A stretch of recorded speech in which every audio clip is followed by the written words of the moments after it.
Chapter 480, Honest Rewards. In the hall where the stone pillars had collapsed, a group of nighthawks wearing black windbreakers and silk hats appeared around the altar. The person leading the team was the Archbishop of the Church of the Evernight Goddess, Saint Anthony Stevenson.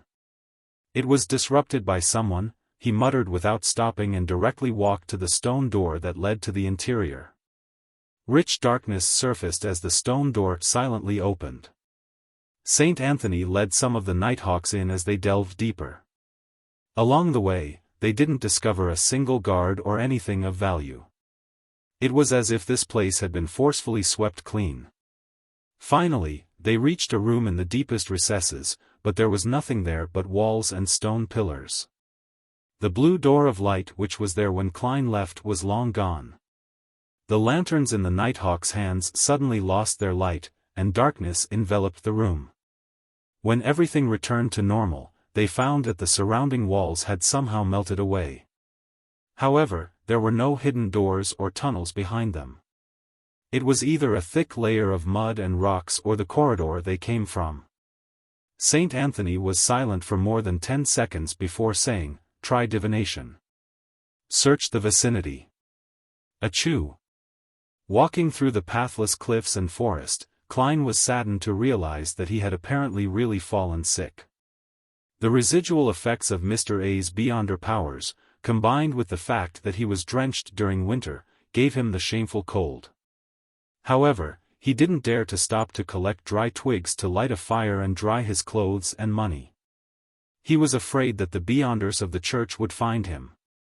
Even though he had already gained the endorsement of Stanton Isengard from the machinery hive mind and obtained the status of a semi-official, this was a matter involving the primordial demoness awakening and the true creator's descent, 2 cases of the highest order. Therefore, he was bound to be subjected to rigorous investigations, have tea sessions with the machinery hive mind, mandated punishers, and nighthawks to recount the whole process actively or passively. There were 2 major pitfalls to this. One was that he knew people inside the nighthawks, and although Detective Sherlock Moriarty looked quite different from the martyred Klein Moriarty, making it impossible to identify him via photographs, he had zero confidence if things were done face to face. 2. Because of similar pathways, the Church of the Evernight Goddess wasn't very friendly to people and things related to death. Back in the Pale Era at the end of the 4th epoch, death had fallen under the siege of the 7 gods, and Sherlock Moriarty had summoned a powerful descendant of death at the critical moment. This wasn't a problem that could be explained away easily. That high-level powerhouse was rushing to deal with Ince Zangwill and 0-08, so she didn't have time to bother with a friendly small fry like me. However, I can't be careless as a result. I should flee when it's necessary. Yes, I can write to the machinery hive mind when I have a chance, stating the second reason as to why I have to temporarily leave Backland.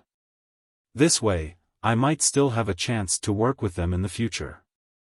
Of course, I have to secretly observe to see if the machinery hive mind has any strong enmity towards any descendants of death. I wonder how Mr. Azek is doing. Perhaps Sherlock Moriarty might be dead in the official announcement. He sure lived up to his name and identity. As quickly as possible, Klein tried to find a small town and blend in with the crowd while enduring the alternating fever and cold. Only in human society could the faceless powers be fully expressed. The woman who was working with Mr. A, she should be a demoness. She went to East Borough. From the looks of the ritual, there must have been a large number of deaths over there. I wonder. With the spiritual intuition of a seer, Klein's heart suddenly felt heavy. At this moment, all the colors in front of his eyes turned saturated, as if they had been sprinkled with oil by a deity. The feeling was over instantly, and Klein found himself far away from where he had been, with the bronze-skinned, soft-featured Azek Eggers appearing next to him. "Mr. Azek, are you unhurt?" He couldn't help but heave a sigh of relief. "I am," Azek replied frankly before smiling, "but to an undying, this isn't a big problem." Klein calmed down and asked, "What happened to Ince Zangwill and 0-08? "Ince Zangwill is still alive, and he still wields that Grade 0 sealed artifact, Azek said as he walked. Klein tried hard to follow him as he couldn't help but sigh. What a pity. Don't worry about it, he was severely injured, Azek solemnly said. And most importantly, we know that he was secretly cooperating with the royal family, so we don't have to worry about not being able to find him in the future. This way, you can focus on improving yourself, and I can also try to go to a few places that I've recalled, to awaken more memories. Heh, your luck isn't bad. I've been secretly observing the people from MI9 and the royal family to confirm Ince Zangwill's whereabouts. One of the most important places was Red Rose Manor, so I've always been wandering around the area. Otherwise, I wouldn't have been able to rush over to save you so quickly. Klein immediately felt a little awkward when this was mentioned. Mr. Azek, aren't you puzzled as to why I didn't die? I often wake up after entering a coffin as well. This is something that I previously recalled, Azek said with a smile, completely unfazed by the matter. And in my incomplete memory, although it's rare in others, it's not without precedent. He often wakes up after entering a coffin. Often? Klein suddenly realized that the problems that he was worried about were nothing in the eyes of a real powerhouse.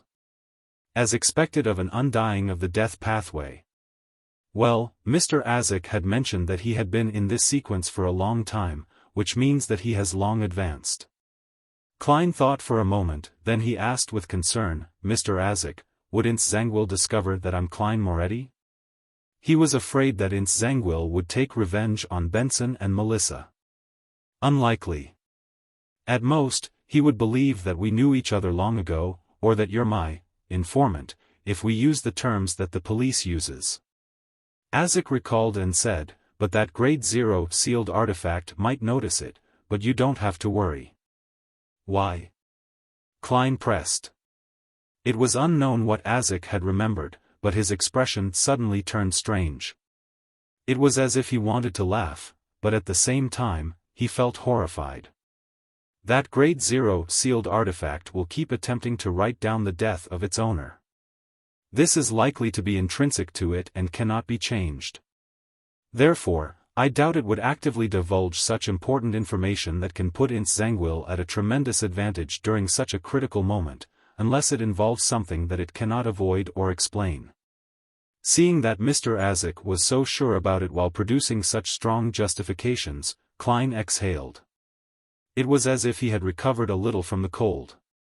Seeing this, Azek added, it's best if you leave Backland for the time being. Ince Zangwill might use that Grade 0 sealed artifact to seek revenge again, using your fake name. As long as you aren't in Backland, it should be fine. That Grade 0 sealed artifact's sphere of influence doesn't exceed a large city. Just as I had predicted, there's a limit to its sphere of influence. Otherwise, Ince Zangwill could have easily hidden in a small town in the southern continent and leisurely arranged the fates of all his targets without having to worry about anyone finding him. Klein asked after some deliberation, a short trip to Backland for a day or half a day is fine, right? With the premise that I've changed my identity and looks. With that, he rubbed his face, instantly reverting back to his appearance back in Tingen. Azek's eyebrows twitched, and he nodded. It's fine. He turned his head and looked into the distance at the spot that he could no longer see. It seems like I've been targeted by a powerful existence of the Church of the Evernight Goddess. It's best if you don't stay by my side, or you might be implicated. They're very interested in the Beyonder characteristics related to death. Yes, I plan on heading out to sea. While I digest my potion, I'll be seeking mermaids. It's a condition for my advancement, Klein explained his plan.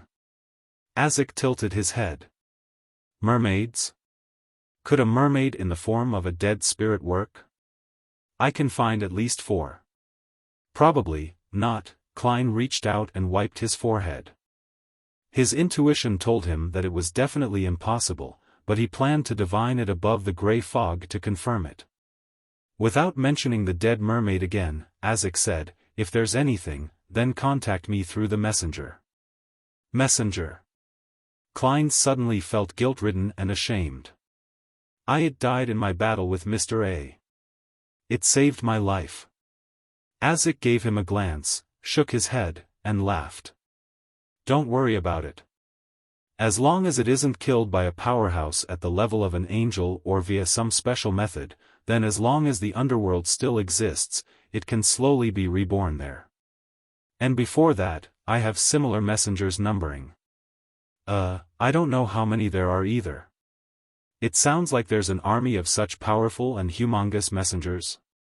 Klein turned agape, unable to say a word. His shame faded, and he asked curiously, "Mr. Azik, where is the underworld, or in other words, hell?" "The spirit world. To be precise, it's a special place that the ancient death created in the spirit world." Azik didn't hide the truth. "Ancient death? That should be the ancient god, Phoenix ancestor Greg race. So the underworld belongs to the spirit world. No wonder the basic structure in mysticism is the real world, the spirit world, and the astral world. It doesn't contain the underworld and the abyss." Klein was about to ask a question when he suddenly remembered something and quickly said, "Mr. Azik, I obtained a card of blasphemy created by Emperor Roselle. It contains the secrets of high-sequence Beyonders. I believe it can help you recall more things. However, you'll have to wait a while. It's hidden in Backlund." Klein didn't mention the bounty, fearing that it would reveal the Tarot Club's secret, the mysterious space above the grey fog, and Miss Justice. Therefore, he could show his gratitude towards Mr. Azik for his help and sacrifice, in this tactful way. Aziz looked at him in surprise, but he ultimately said nothing. He nodded and said, "When you get it back, have the messenger bring it to me. I'll immediately return it to you after I study it. Or you can copy the contents and pass it to me." He paused for a moment as if he had thought of something. Then, he took out a glove that was so thin that it looked like it was made of human skin from his pocket and handed it to Klein. "I've already awakened the relevant memories, so I no longer need it. Heh, it's an item that pirate rear admiral left behind. I've placed some seals on it so that it wouldn't be hungry. However, every time it's used it will require you to use a human's flesh and soul to feed it, otherwise, it will devour you." Creeping hunger? The remains of a particular shepherd? Klein immediately recalled what the glove represented.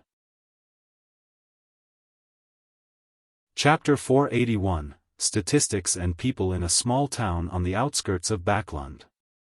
After changing into clean and dry clothes, Klein placed the wet bills on the surface of the table, one by one, waiting for them to dry naturally in the warm room.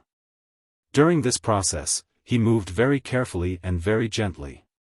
Even his sneezing and coughing, which were brought by the fever, had been forcefully suppressed. To make sure there were no mistakes, he didn't dry them by controlling a flame. Having done all this, he walked to the corner of the hotel room, where there was a full-length mirror. Klein's black hair was neatly combed in the mirror. He had a pair of dark brown eyes, and his face was thin and angular. He had gold-rimmed glasses on the bridge of his nose and was beardless. He looked young but also experienced. This was a modification of Zhou Mingrue's appearance, with the traits of a native from the northern continent. Moreover, this was his youthful appearance during university when he was filled with vigor, one that had yet to be made fat by society. He intended to go back to Backlund when things have settled down a little, and then he would get himself a legal identity for his current appearance. Compared to when he left Tingen, he had no shortage of appropriate channels.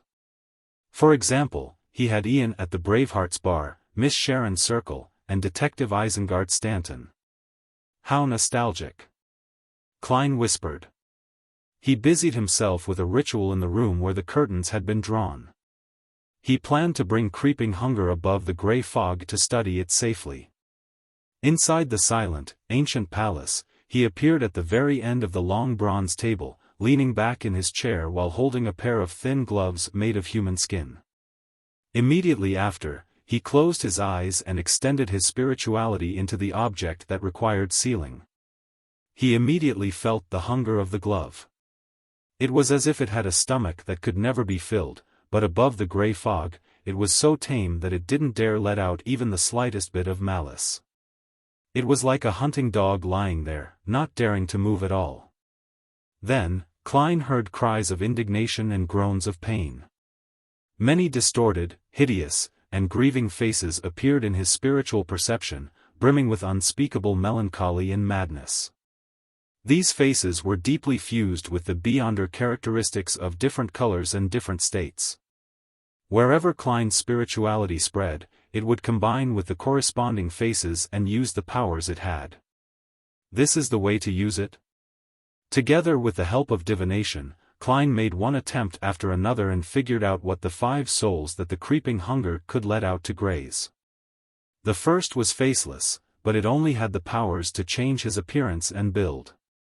The second was psychiatrist.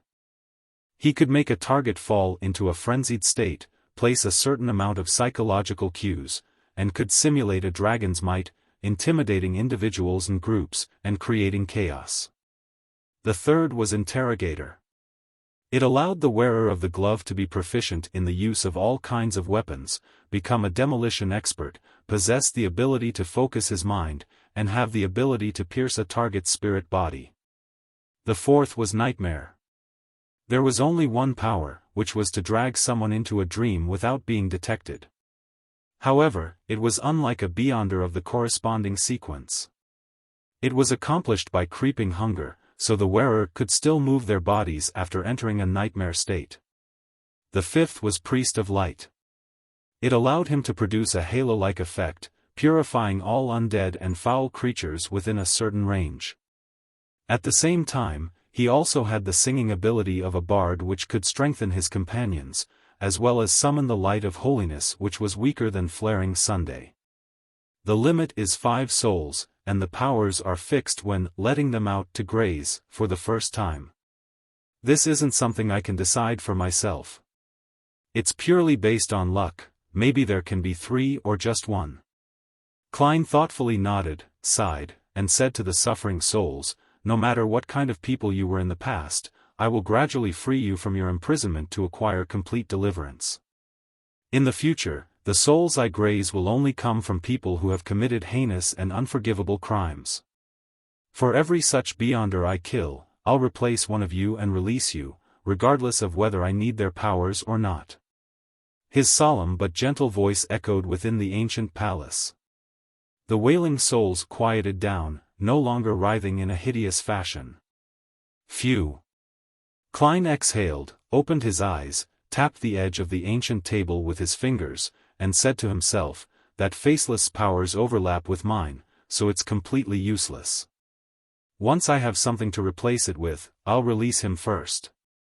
Yes, when the time comes, I can attempt to channel his spirit and converse with him. Perhaps I might receive information regarding the high sequences of the seer pathway, as well as clues to the whereabouts of mermaids. No, there's no need to wait for a replacement. In a few days, I can make the attempt when I fully recover from my cold. The soul corresponding to the priest of light should be able to complete the incomplete formulas I previously obtained. Furthermore, he'll leave behind the corresponding beyonder characteristic. That way, little son doesn't need to worry about his subsequent advancements. Yes, he will be the second to be released. As for me needing to feed a human's soul and flesh to creeping hunger every time it's used, that's not something I need to pay attention to. I usually wouldn't use it anyway. When using it, I'll definitely be facing a terrifying enemy. In such a battle, there's no lack of lives to cull. Even if there isn't, I can throw creeping hunger above the grey fog and not be worried about its backlash, nor do I need to be afraid of harming the innocent. The worst outcome would it becoming unusable. Putting his thoughts away, Klein tried to use the mystical item, creeping hunger, to divine the formula for the shepherd potion but ended up failing. He didn't divine the origins of creeping hunger, afraid that he would provoke an unfriendly existence. Although he wasn't afraid of endangering himself due to the grey fog's isolation and obstruction, doing so could likely damage creeping hunger. I'll consider trying that out when I no longer need it. Klein leaned forward and rested his elbows on the table. He quickly recalled the previous matters and keenly noticed a detail. After the master key was obliterated, its beyonder characteristic didn't disappear. Instead, it became dots of light, trying hard to converge. It can be assumed that the apprentice characteristic that's formed in the end will no longer contain Mr. Door's roars. In other words, such a method can be used to rid the mental corruption inside a beyonder characteristic. But the underlying problem is that there's no way to destroy a beyonder characteristic which has solidified into an item under normal circumstances. Back then, I was relying on a ritual that could allow a true god to descend. It needed the prerequisite of a large number of innocent lives. Also, once the all-black eye is shattered, the true creator's mental corruption that's hidden within will definitely erupt. When that happens, who can withstand it? Do it above the gray fog? As these thoughts crossed his mind, Klein remembered what could have happened at East Borough. He hurriedly conjured a pen and paper to make the appropriate divination. After receiving the revelation, his expression sank, and slowly, he leaned back in his chair. Below him, the endless gray fog floated in silence in a seemingly eternal unchanging fashion. Audrey stood by the window, looking at the fog mixed with pale yellow and iron-black colors rapidly disperse. When she saw the heavy rain that was incompatible with winter, her heart felt more at ease. After an unknown period of time, she and Susie waited for Earl Hall's eventual return home. "Father, how is it?" Audrey asked with concern. Earl Hall smiled warmly as he handed his coat and hat to an attendant. "It's resolved, but the exact details are still unclear. My little princess, you've really helped me greatly this time. You deserve a ton of medals." That's good, that's good. Thanks to Mr. Fool's reminder, thanks to the risky investigation of his adorer. Our tarot club has once again stopped the descent of an evil god and saved the world." Audrey's heart was filled with pride. Earl Hall took the towel from the maidservant's hands, wiped his face, and sighed. However, this time, there were still some serious casualties. To think that Backlund's smog could become so deadly. Although the statistics haven't been tabulated, I estimate that more than 10,000 people died in East Borough, the dock area, and the factory district. Furthermore, the plague is still spreading, so please try not to leave the house for the time being. More than 10,000 people? That was a statistic Audrey could understand but couldn't imagine. Only on the anniversary of the kingdom's founding and during the parade, would she be able to see tens of thousands of people gathered together. However, this didn't stop her heart from feeling heavy as her mood suddenly turned gloomy. Daisy stood outside her apartment, watching the doctors and nurses in white coats and masks enter and carry out the bodies. She had long known the outcome. Her expression was numb and her eyes vacant. She subconsciously moved closer to the door. At this moment, the police officer in charge of the cordon stopped her. "Don't go over. Do you want to be infected with the plague?"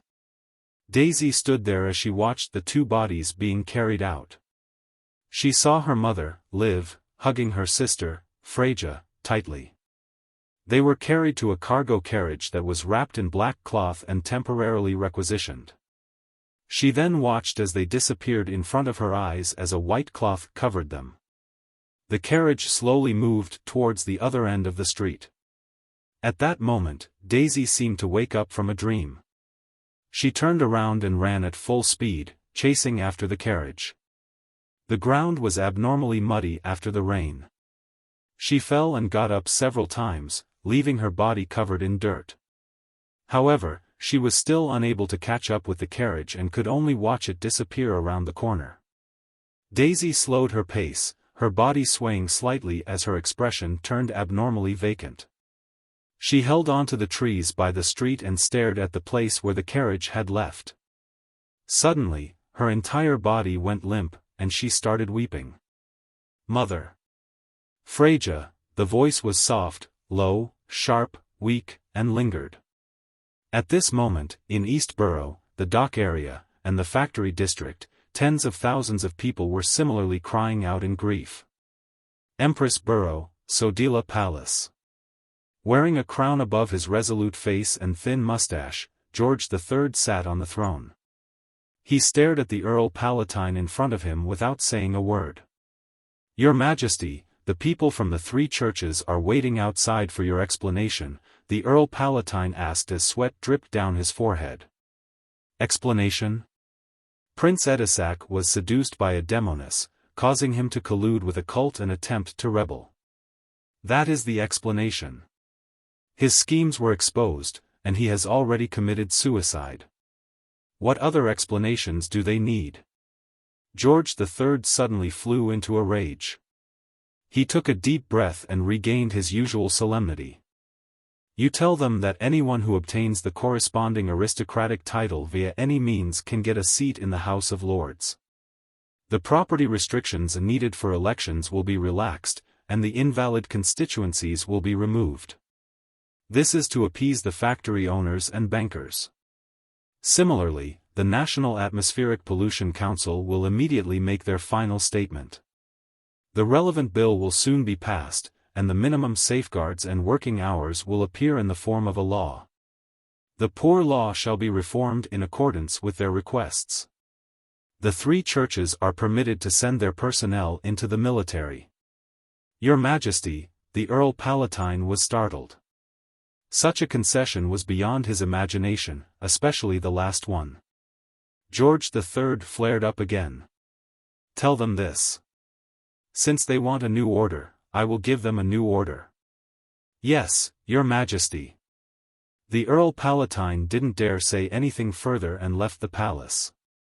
George III sat there, unmoving for a long time as though he was a stone statue. After an unknown period of time, his expression suddenly turned gentle.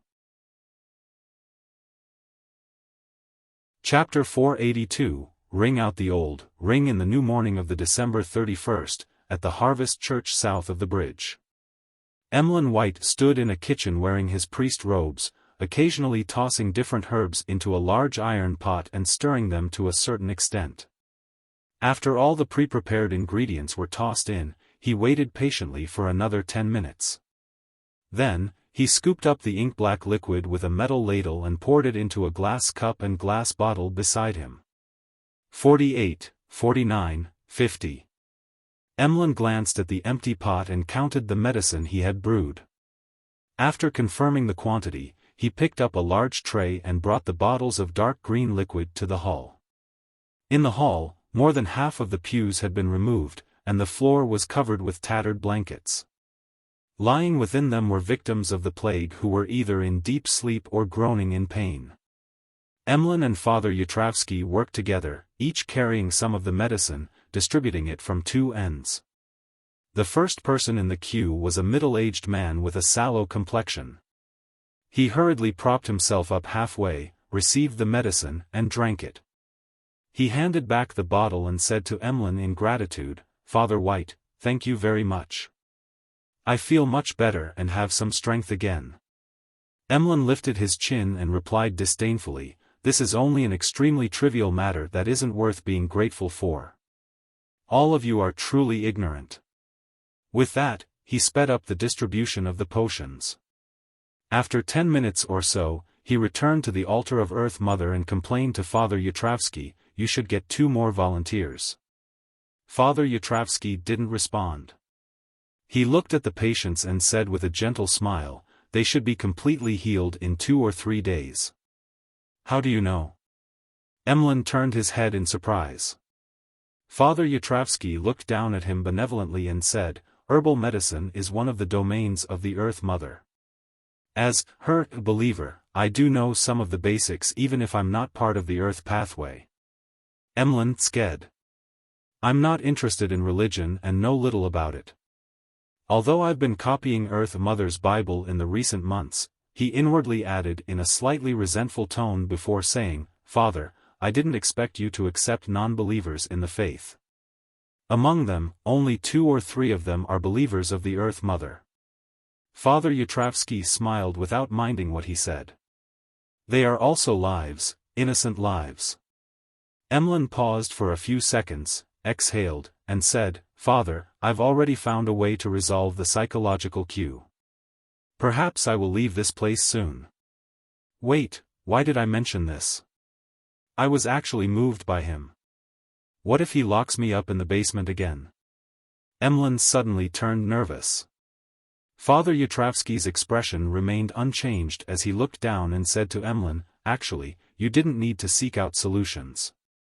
In a little while, the psychological cue will be automatically removed, and you will be free to choose whether to come to the cathedral any longer, and I would have become the Mother's, no, Earth Mother's devout believer." Emlyn blurted out. Father Yatrovsky raised an eyebrow and said, feeling somewhat surprised, "I didn't compel you to change your faith. The psychological cue I left in you was for you to return to the cathedral every day, hoping that you would be able to fully appreciate the value of life and the joy of a harvest. The only effect of the psychological cue was to make me return to the cathedral?" Emlyn's expression instantly froze. Father Yatrovsky nodded frankly. "Yes." Emlyn's mouth gaped as he slowly and mechanically turned his head to look back at the altar, looking at the Earth Mother's sacred emblem of life, as if he had become a puppet that very instant. In the evening of the December 31st. 2 Daffodil Street, Tianjin City.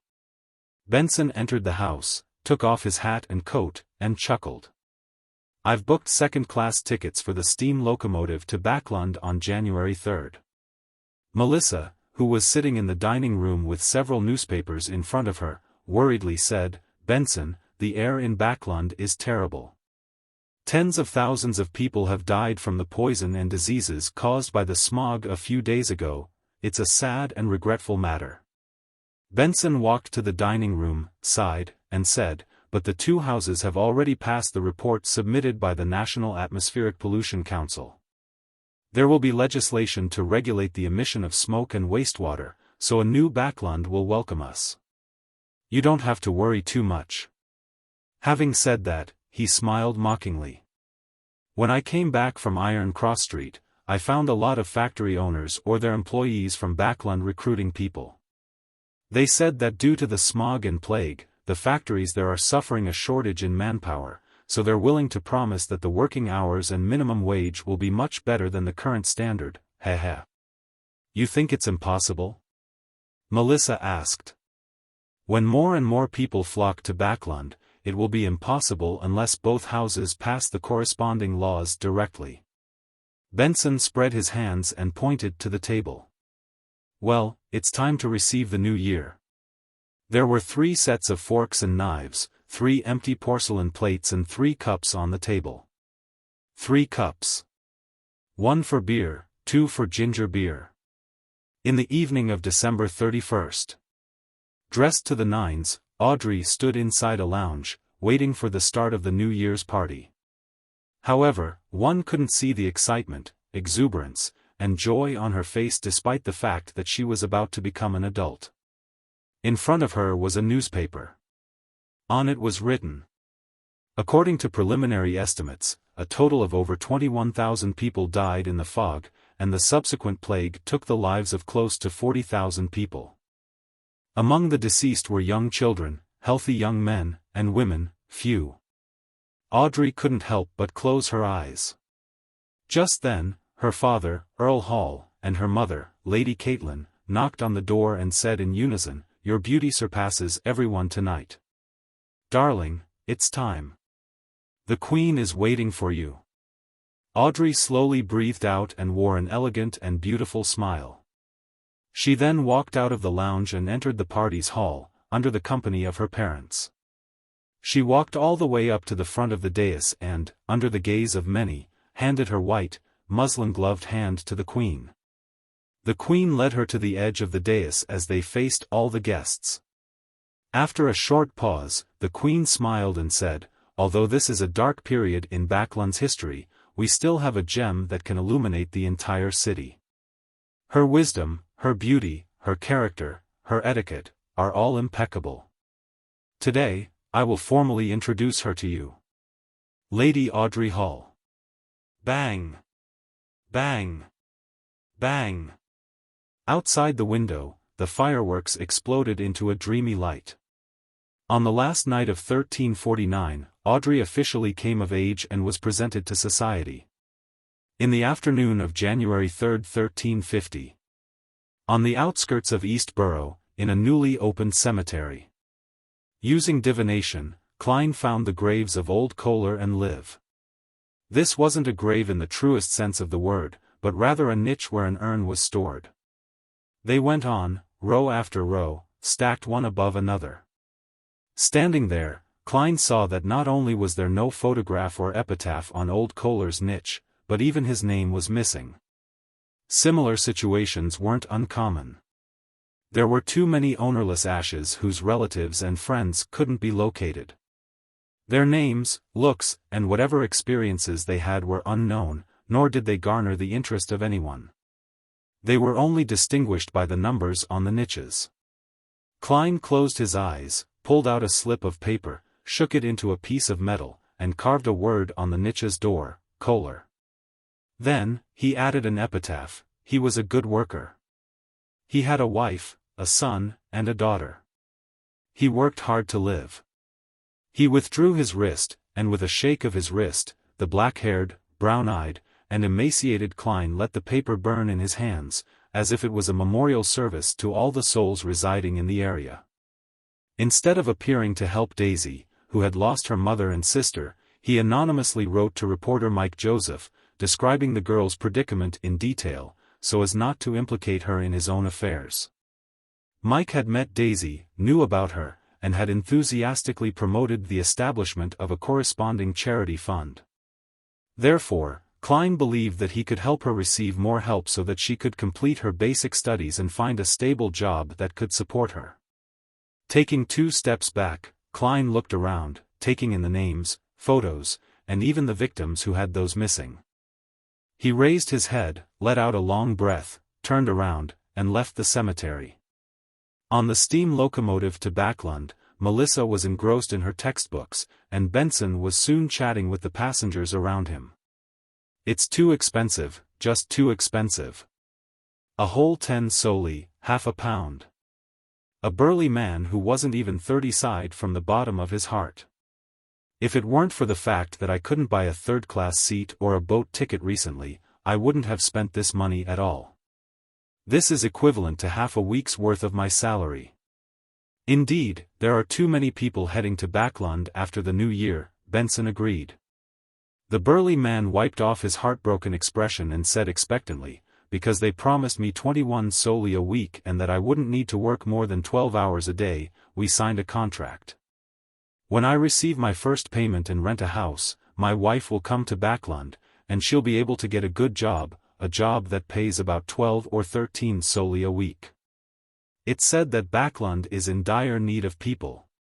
When the time comes, we'll earn a total of over £1.50 a week, and we'll be able to eat meat frequently. Your wish will definitely be achieved. The king has already signed the bill, passing the law for a minimum wage and maximum working hours." Benson sincerely wished him well before smiling. "This is the land of hope. Woo!" The steam locomotive brought countless hopeful people to Backlund. The sky was still bright, and the fog in the air had thinned a lot. The gas lamps on the platform were no longer lit that early. Experienced, Benson protected his sister and wallet before leaving the station with their suitcases while following the crowd. Suddenly, they simultaneously felt a gaze sweep past them. Tracing the gaze, Benson and Melissa saw a young gentleman with neat black hair and dark brown eyes. The gentleman with the gold-rimmed glasses pressed his hat and looked past them into the distance. Benson and Melissa also looked away and cast their gaze to the smoky pillars in the garden in the middle of the street as they looked forward to seeing the underground transportation system in Backlund. Carrying his suitcase with an expressionless look, Klein walked past them with his body kept straight. He entered the departure station, facing the mass of people pouring into the land of hope, people filled with wonderful hopes in their hearts. It was the best of times, it was the worst of times. End of the second volume, Faceless. Chapter 483, New Identity. The sky was dark outside the window, but it wasn't the dark fog which Klein was used to.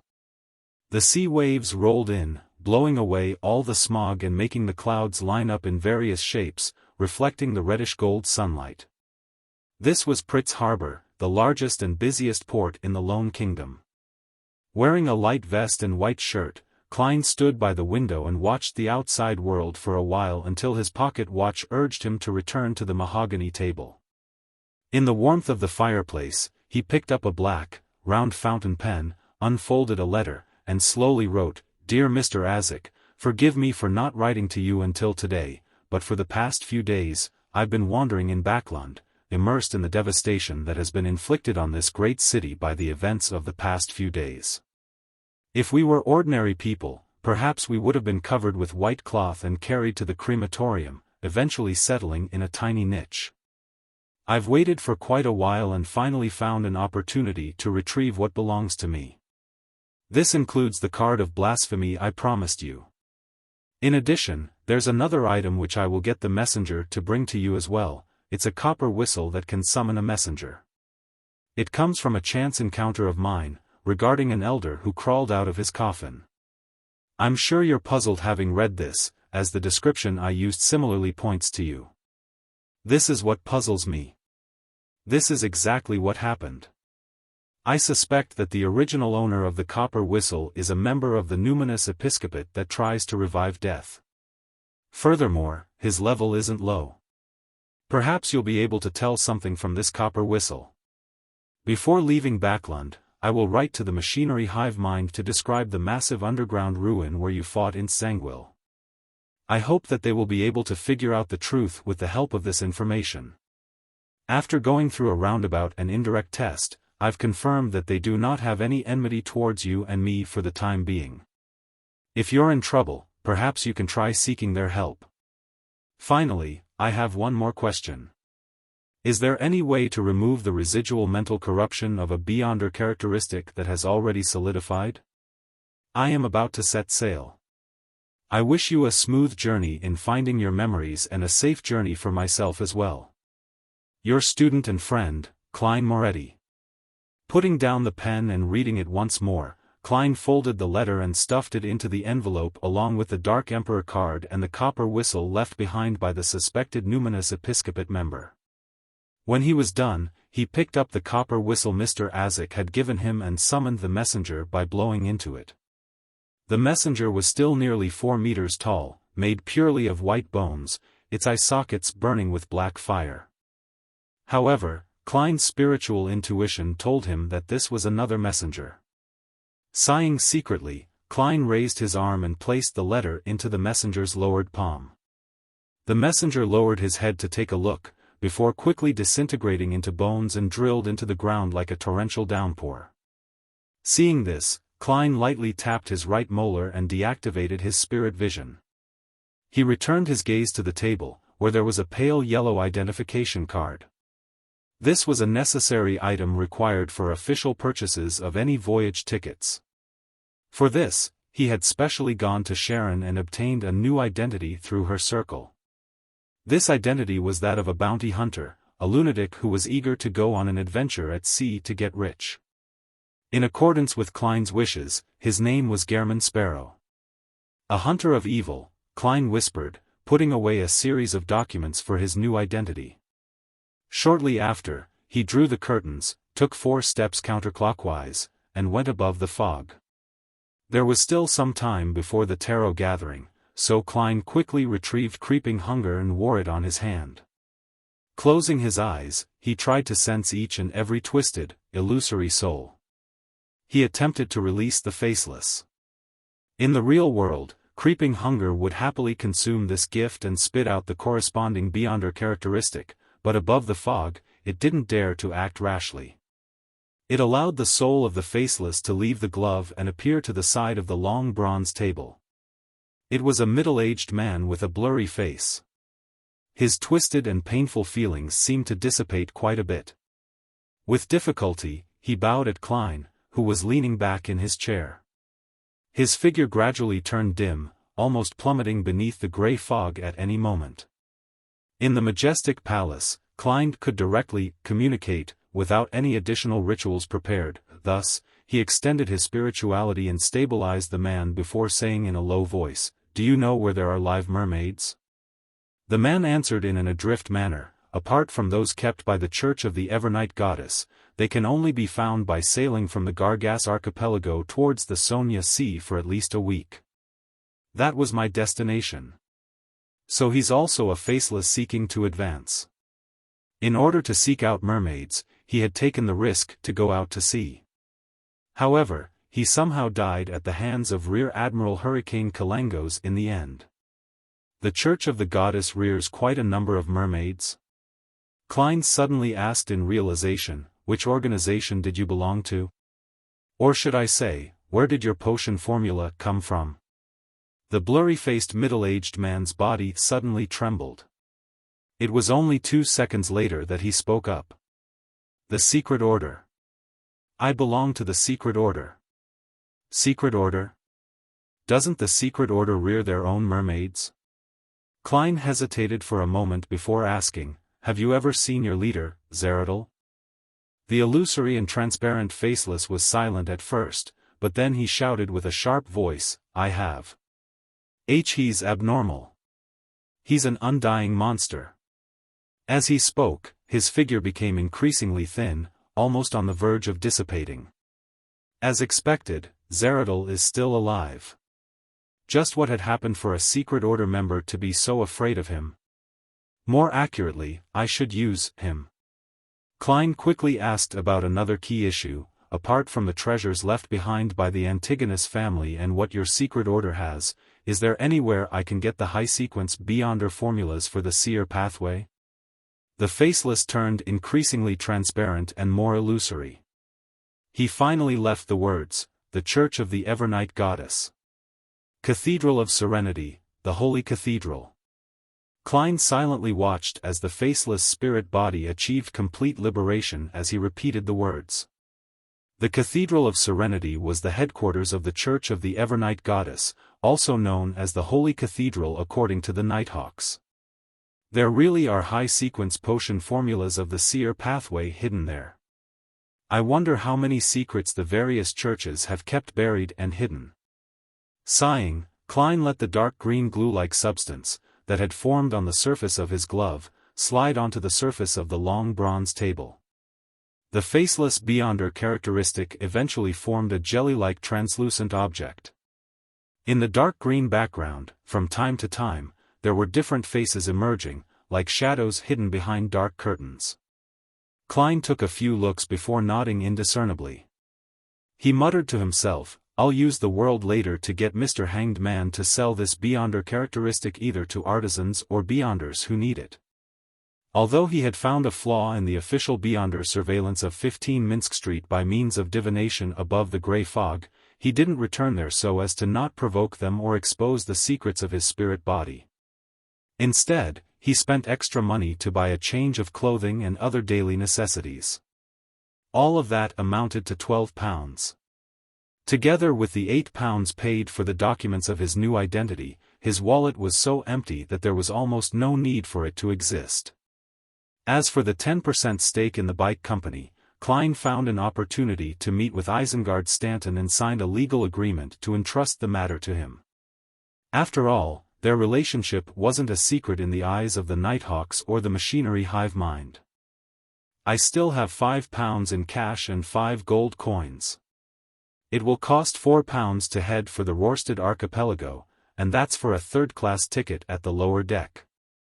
It would take at least £4 to go from the Rorstad archipelago to the Gargas archipelago. I have to quickly sell off the faceless Beyonder characteristic. This way, I would be able to afford a second-class cabin and eat decent food. Thanks to Emlyn's suitcase being placed above the grey fog all this time, I've had to buy another one." Klein silently went through his financial situation, feeling as if he had returned to the time when he had just transmigrated, relying on the salary of the Nighthawks before he could even buy a suit.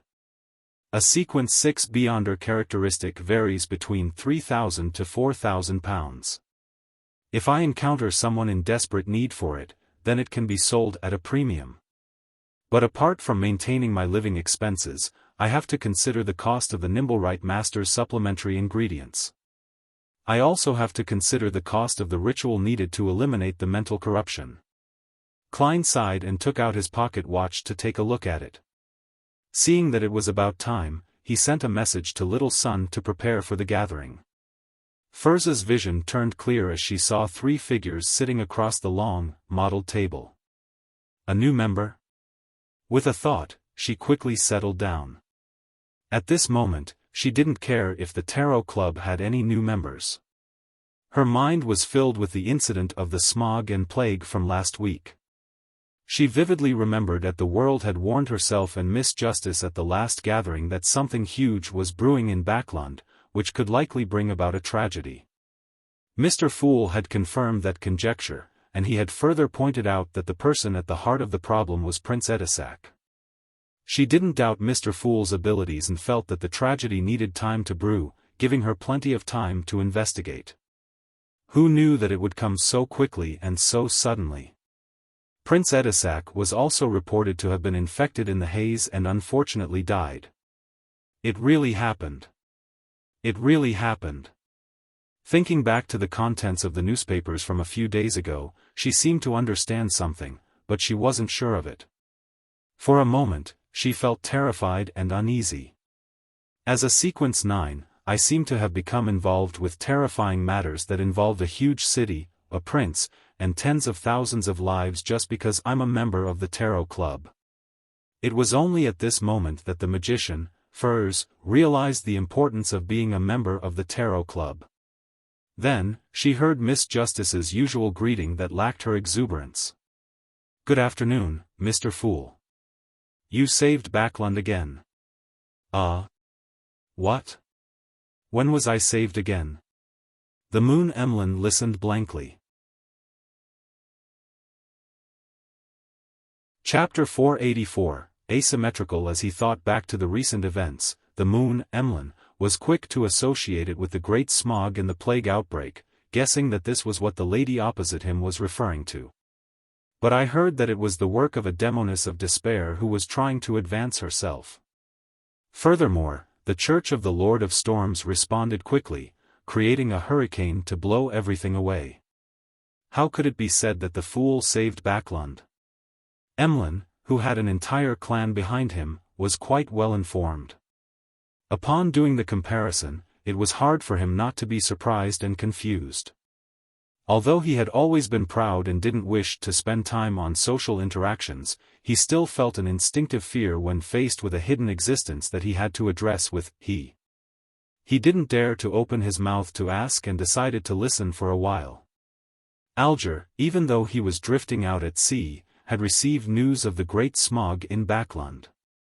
He was interested in the secrets and the truth behind it, confident in the belief that this was definitely a struggle between deities.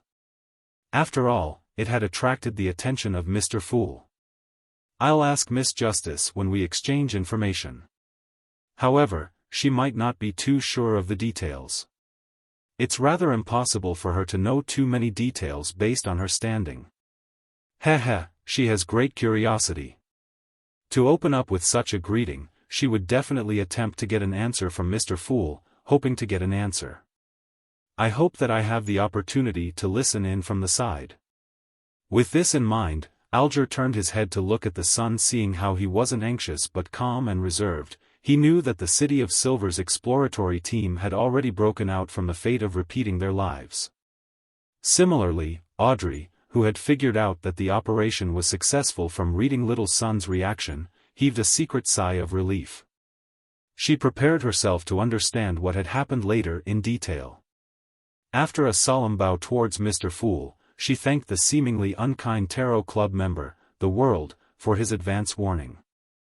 "Mr. World, if it wasn't for your advance warning, then perhaps tens of thousands of people would have died in Backland during this great smog. In truth, I was also doing it to save myself." Klein controlled the World to give a hoarse laugh. He said it with sincerity and without any trace of acting, because if it wasn't for Miss Justice, who was notified in advance and warned the Church of the Evernight Goddess, then the powerful existence who erased Mr. A wouldn't have arrived in time, and he himself might not have been able to hold on for long. If Mr. A had disintegrated me and ate me, then perhaps I might not have a chance of reviving. Klein thought in appreciation. Mr. A's feasting would literally be feasting. Immediately after, as the fool, he leaned back in his chair and responded with a smile, "All I did was provide some trivial help." "No, your adorer really helped save Backlund. His contribution is the greatest amongst everyone," Audrey praised from the bottom of her heart. His warning allowed the goddess, the Church of the Evernight Goddess, to make preparations, wiping out the demoness of despair in a timely manner and preventing the primordial demoness from awakening. It allowed the contamination of the Great Smog to be kept under control. Furthermore, he even destroyed the Aurora Order's ritual, preventing the attempted descent of the true creators once again, keeping him at bay from the real world. Audrey received unanimous praise by Earl Hall and his wife for providing the most important information. They hadn't concealed the results of the investigation and some of the details they had gathered from her. Of course, they also raised their wish as parents that their daughter wasn't to get too involved with that secret organization. It would be enough if she stayed in the outer circle and gathered some information, then maintained her strength below that of Sequence 7. The primordial demoness awakening. The true creator's attempted descent. What exactly happened in Backlund? At the same time, Alger and Emlyn had the same reaction, but their expressions were different. The former only slightly raised his eyelids as his pupils contracted, unconsciously sitting to the side a bit, while the latter gave the illusion that he was about to jump up. "Mother, no, esteemed moon, when did Backlund become so dangerous?"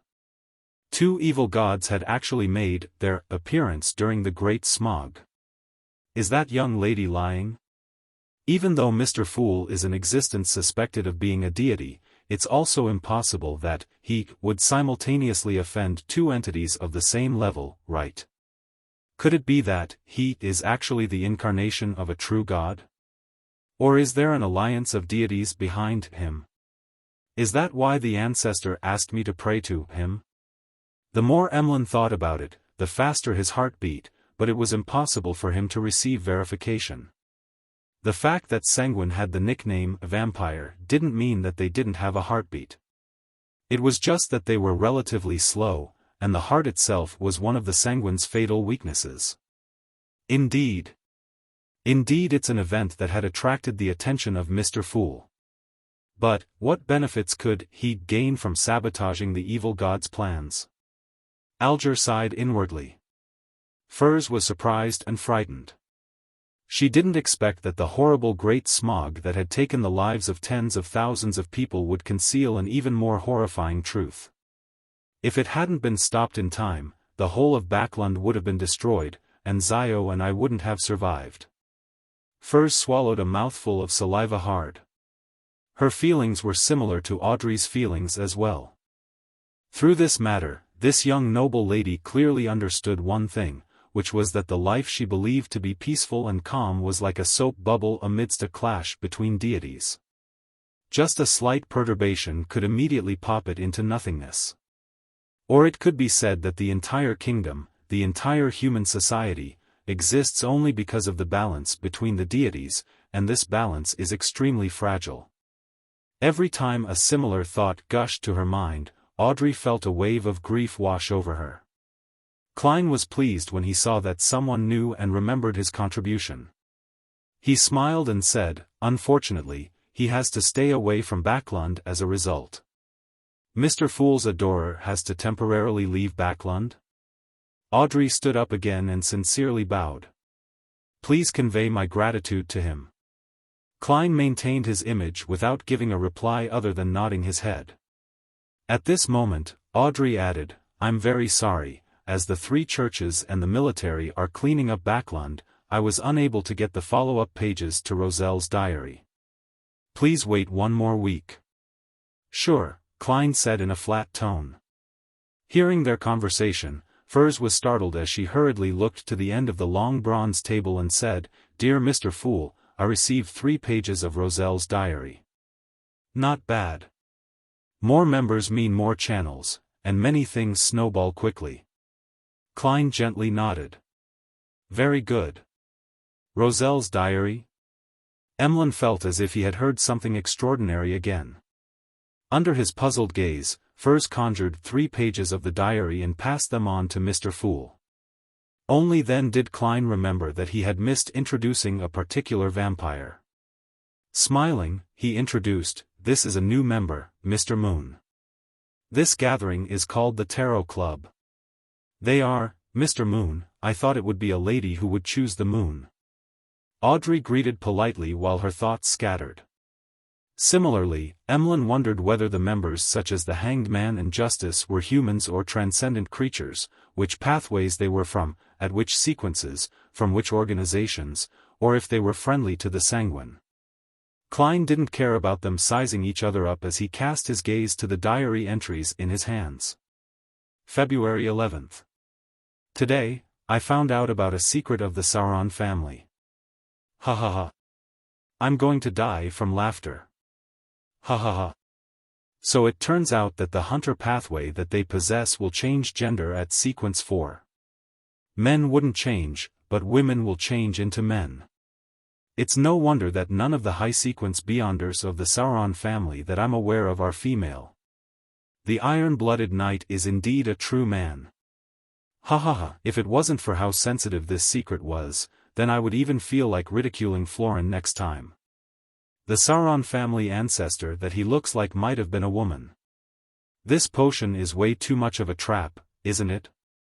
I hope the savant pathway wouldn't have any strange changes upon reaching the high sequences.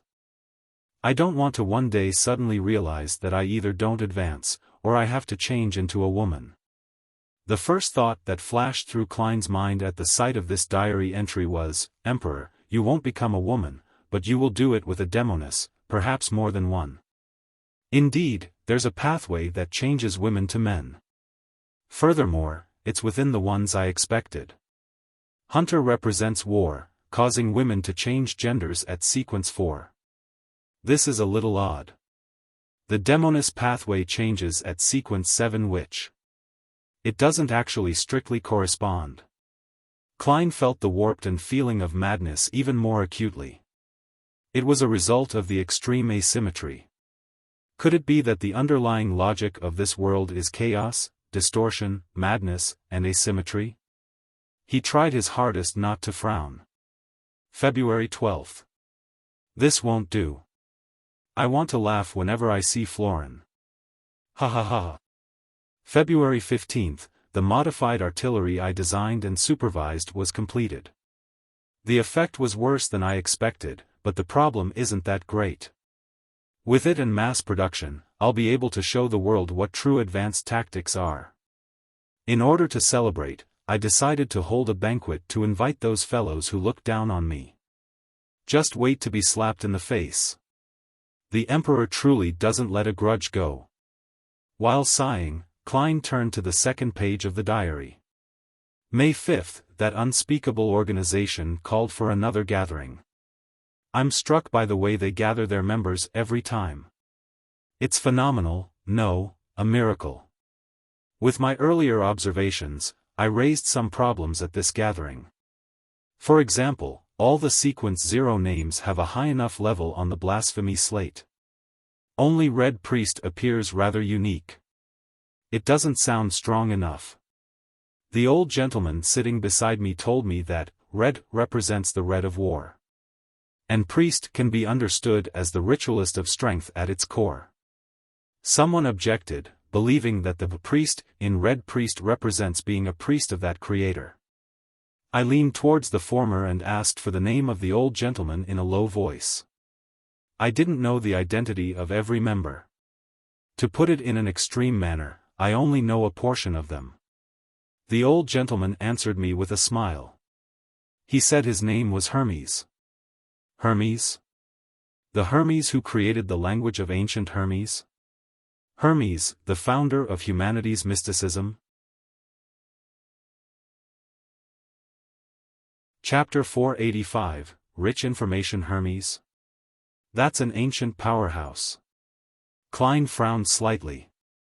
With his solid knowledge of mysticism, he was well aware of the era in which the old gentleman who had created the language of ancient Hermes had been active.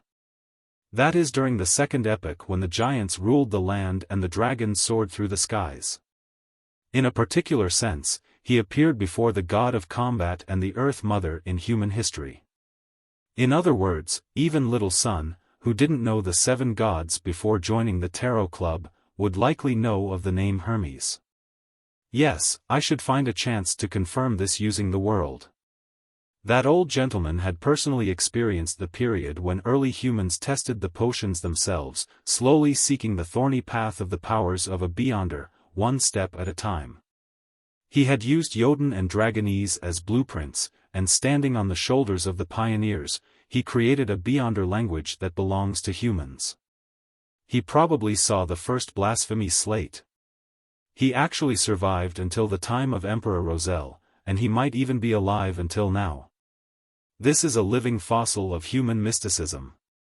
Klein felt a surge of emotions. On the other hand, he felt the terror of the Twilight Hermit Order. It even had Hermes as one of its members.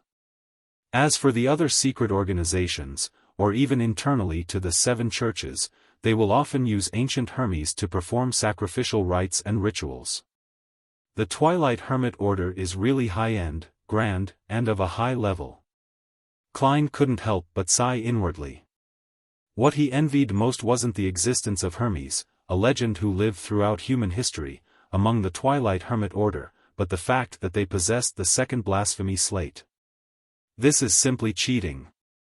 Klein sighed at the thought of how the Tarot Club only had 1 out of the 21 cards of blasphemy. He turned his focus back to the paper and continued to read the remaining entries of the diary. Heavens!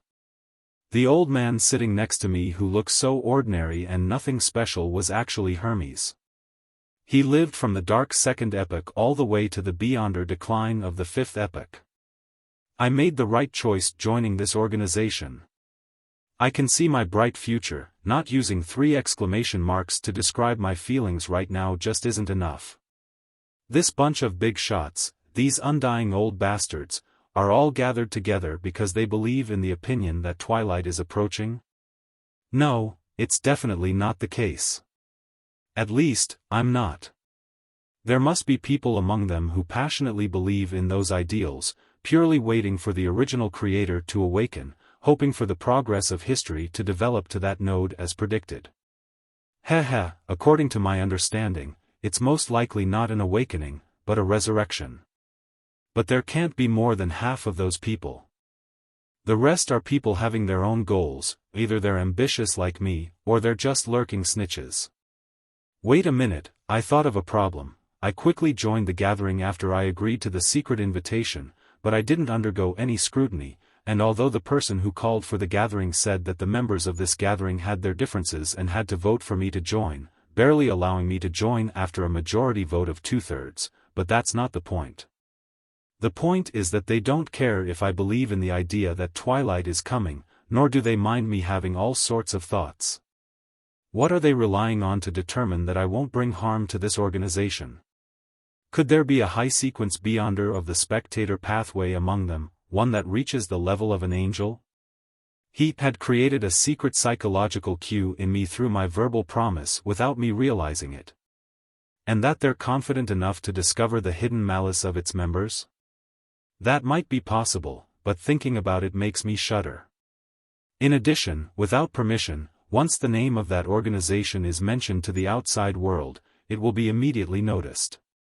They even gave me a few examples of former members who were eliminated. Writing on paper or in a newly created language wouldn't do as well. Let me think. Sequence 2 of the spectator pathway is discerner while sequence 1 is author. Who among them fulfills the corresponding traits?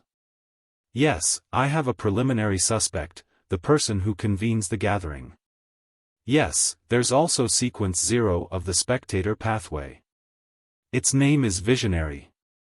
But I don't believe anyone here has reached the level of a true god. Otherwise, there's no need to hide behind the scenes. Of course, they might have divine items at the sequence 0 level or the uniqueness of a particular pathway. Perhaps it's what creates this realistic dreamscape that can connect the east and west shores of the continent while having the ability to react the moment its name is mentioned. I didn't think too much into it back then. Amidst my shock, I asked about a few other matters, such as why the term authority is used in the description of deities. Old Mr. Hermes gave an interesting answer. When he saw this, Klein realized that the diary page had already reached its end.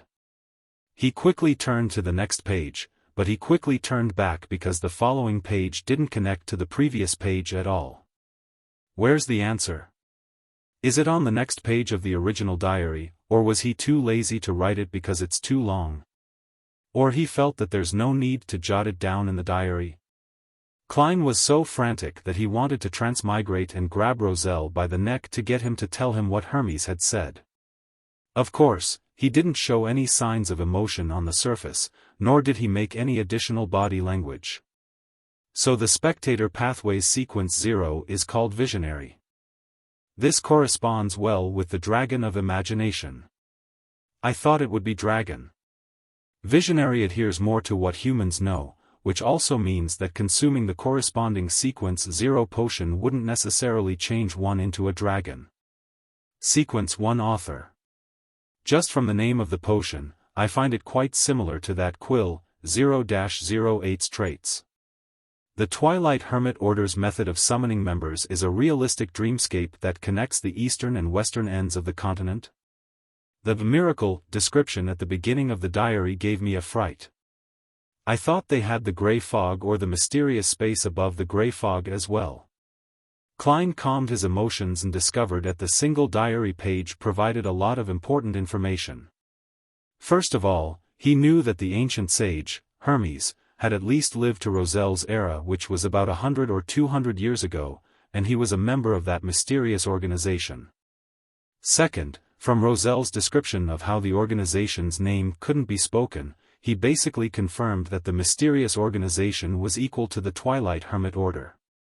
Finally, he learned the Sequence 0, Sequence 1, and Sequence 2 names of the spectator pathway. Although they wouldn't be needed anytime soon, they enriched his accumulated knowledge of mysticism. Perhaps Miss Justice would ask the relevant question at any time. Her curiosity had always been strong. Forcing himself to forget the missing answers, Klein turned to the last page. As he read, Audrey habitually observed the details, and she acutely noticed that the Dark Emperor card, which Mr. Fool had placed face down on the long model table, was missing. He gave it to an adorer to provide the appropriate help, or he exchanged items with some existence. Audrey blinked, trying to guess the reason. She was more inclined to the first theory, because without the help of Mr. Fool, his adorers wouldn't necessarily be able to destroy the ritual for the descent of the true creator. It's a pity that Father is unable to see the detailed file, otherwise, would know who Mr. Fool's adorer is. He's a man of medium height, dressed in Lone's most popular double-breasted frock coat, and he had been near Red Rose Manor at the time. I should be able to lock onto a target by using this information as a basis for investigation. But that might anger Mr. Fool. He hasn't permitted me to expose the identity of his adorer. Audrey, don't think too much. Don't be curious. Perhaps you'll meet in the future. Audrey retracted her gaze. At this moment, Klein felt like laughing because of the contents of the last page. March 16th, my first time attending a noble ball in this world. The young ladies and madams are a lot better than I imagined. In the novels I read, they didn't bathe in the Middle Ages and relied on perfume to mask their disgusting body odor. They would frequently step on feces when they were out, and easily smeared their faces with things that are laced with poisonous heavy metals. But it's different here. They love to take baths. They have charming perfumes, fair skin, and tight waists. Most of them have pretty good figures. I overcame my nervousness and had a nice chat with the young daughter of Viscount Darilos. We talked about the meritorious deeds of my ancestors, talked about my family's estate, and my present aristocratic title. Then, she politely mentioned that she wanted to get something to eat. I didn't pay much attention to it at the time since hitting on chicks needed to be taken slow, but when I went downstairs to take a walk in the garden, I found her in an empty study fucking with the eldest son of Earl Florice. Fuck. This is their first time meeting each. Is it me, Huang Tao, Roselle, who isn't good-looking enough? Or am I not entertaining enough? How realistic. Fortunately, the madams have treated me quite well. I can sense the hidden passion within them, hee hee. Roselle really wasn't used to the Intis style at first. According to historical records, the Gustave family had been on the decline for several generations, with only their aristocratic title of baron and a little property estate to their names. This lasted until Roselle made his fortune. I didn't expect the emperor to have a woman snatched away. Wait, I remember Roselle mentioning in his diary that he had done it with Countess Florice. Impressive. Impressive. Klein looked down at the 2 remaining diary entries. They were of no value and were accounts of Roselle's life in the manor. The entire content was him wanting to hunt, his missing of delicacies, as well as his hopes of obtaining beyonder powers and beautiful maidservants. Klein leaned back a little, allowed the diary pages to disappear from his hands, and said with a smile, "You may begin." Audrey immediately looked at the sun diagonally across from her. "Have you extricated yourself from the cycle?" Derek nodded honestly first before bowing towards the end of the bronze table. "Honorable Mr. Fool, thank you for your guidance. It allowed me to find the key point of the Angel of Fate on the mural with the words Rose Redemption. It aided the chief in destroying the repeated cycle of fate." "What Angel of Fate?" "I don't know anything." The very puzzled fool, Klein, replied with a smile, "Not bad." Chapter 486, Klein's Conjectures. Emlyn was similarly confused. Words like Rose Redemption, Angel of Fate, and destroying the repeated cycle of fate were beyond his understanding. He only felt that he could understand every word, but had no idea what they meant when placed together. Could it be that the young son had just escaped the pursuit of an angel? Emlyn guessed from the small amount of information he could understand. After Derek thanked Mr. Fool, the hanged man shifted his position slightly, leaned slightly towards him, and kicked off from Miss Justice's question. He said in a normal tone, "What was the exact sequence of events?" Derek didn't hide anything and honestly replied, "Miss Justice, Mr. Hanged Man, Miss Magician, and Mr. World, thank you for your concern, and thank you for the suggestions you previously gave me. In my 6th exploration, I tried." He described his actions and the corresponding results, highlighting the matter that the little boy, Jack, came from Enmat Harbor and the details of the Rose Redemption murals. Enmat Harbor. That strange little boy, Jack, is really from the Lone Kingdom. In other words, the forsaken land of the gods, where the City of Silver is somehow connected to the northern and southern continents in some way. As long as one finds the right place, they'll be able to enter. Klein seemed to be listening leisurely, but he had made a judgment in his mind. Enmat Harbor was located to the east of Tingen City and was one of the most famous seaports in the central region of the Lone Kingdom. Together with Pritz Harbor to the south, they supported the resupply of more than half of Backlund's goods. The spirit medium, Mam Daly, had once settled there, and Mr. Z of the Aurora Order seems to be there as well. Klein recalled something from the past. The same judgment also appeared in the minds of Alger, Audrey, and Furs. Towards this, some of them had pure excitement, others filled with curiosity and worry, fearing that the all-consuming darkness around the City of Silver would continue to spread, eventually enveloping both the northern and southern continent and the 5 seas. The chief told me that he recalled some unverified content recorded in some ancient books, based on matters that had happened and my warning. Rumor has it that when the Lord that created everything, the omnipotent and omniscient God had his attention on this piece of land, he had several angels surrounding him. And there were 8 leaders of the angels, powerful beings that were closest to God's throne. Among them included the Son of God. Derek recalled Demon Hunter Colin's words and slowly said, he suspected that Amon is the angel of time among the kings of angels, and the mural depicted the angel of fate, tail devourer Ouroboros. 8 kings of angels? The 8 kings of angels who are closest to the Creator's throne? Audrey was inexplicably excited when she heard this. She couldn't help but curiously ask, Mr. Sun, what are the titles of the other 6 kings of angels and their names? The chief didn't say, nor did I dare to ask, Derek replied, ashamed. I really want to know the answer. Audrey subconsciously looked towards the end of the long bronze table, looking longingly at Mr. Fool who was shrouded in grey fog, hoping to get the appropriate answer. She had already decided on the price she was willing to pay. Why are you looking at me? I don't know either. Klein controlled the twitching of the corners of his mouth. Of course, he wasn't completely clueless. He could barely guess who 2 of the kings of angels were. The evil spirit in the underground ruin had described the Medici family as one of the founders of Rose Redemption. According to that mural, the angel of fate, Ouroboros, is likely one of the leaders of Rose Redemption. Both basically have equivalent standing, which is to say that the Medici family possesses a king of angels, but it cannot be determined if he has already perished. The Medici family is suspected to be in control of the Hunter pathway, which is the Red Priest pathway. That King of Angels title should be Red Angel or Angel of War. Since the Son of God is a King of Angels, Amon is one of them, being Angel of Time. Then Adam might not be one, but I can't confirm his title. As for the other 4 kings of angels, I can't guess who they are.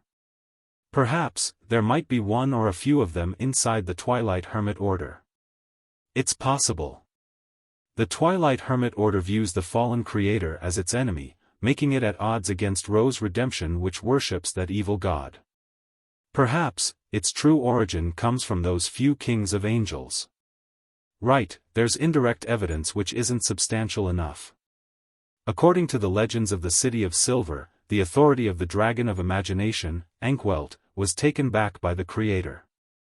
Logically speaking, it's not impossible for the Lord that created everything to give a portion of the authority to a king of angels by his throne. And from the description and guesses from Roselle's diary, the Twilight Hermit Order likely has a spectator, which has the strength at the level of an angel in the visionary pathway or even higher. The 2 can form a correspondence. Hermes is a person who had experienced that piece of history. As these thoughts flashed through his mind, Klein smiled and said, you will come into contact with it in the future. When I figure it out, I'll sell you the appropriate information, he added inwardly. Seeing that Mr. Fool had no intention of answering, Audrey looked away with a slight sense of loss, motioning Little Sun to continue his story. Alger had a bold idea. The history before the cataclysm can no longer be referenced. At the end of the 3rd epoch and the beginning of the 4th epoch, there were only the 6 orthodox gods. Together with Amon and the Tail Devourer, aren't there 8? They had benefited from the death of the Creator and succeeded in advancing to Sequence 0? For a moment, Alger felt that his thoughts were blasphemous actions that could be punished by fire, but he was also unable to contain his excitement.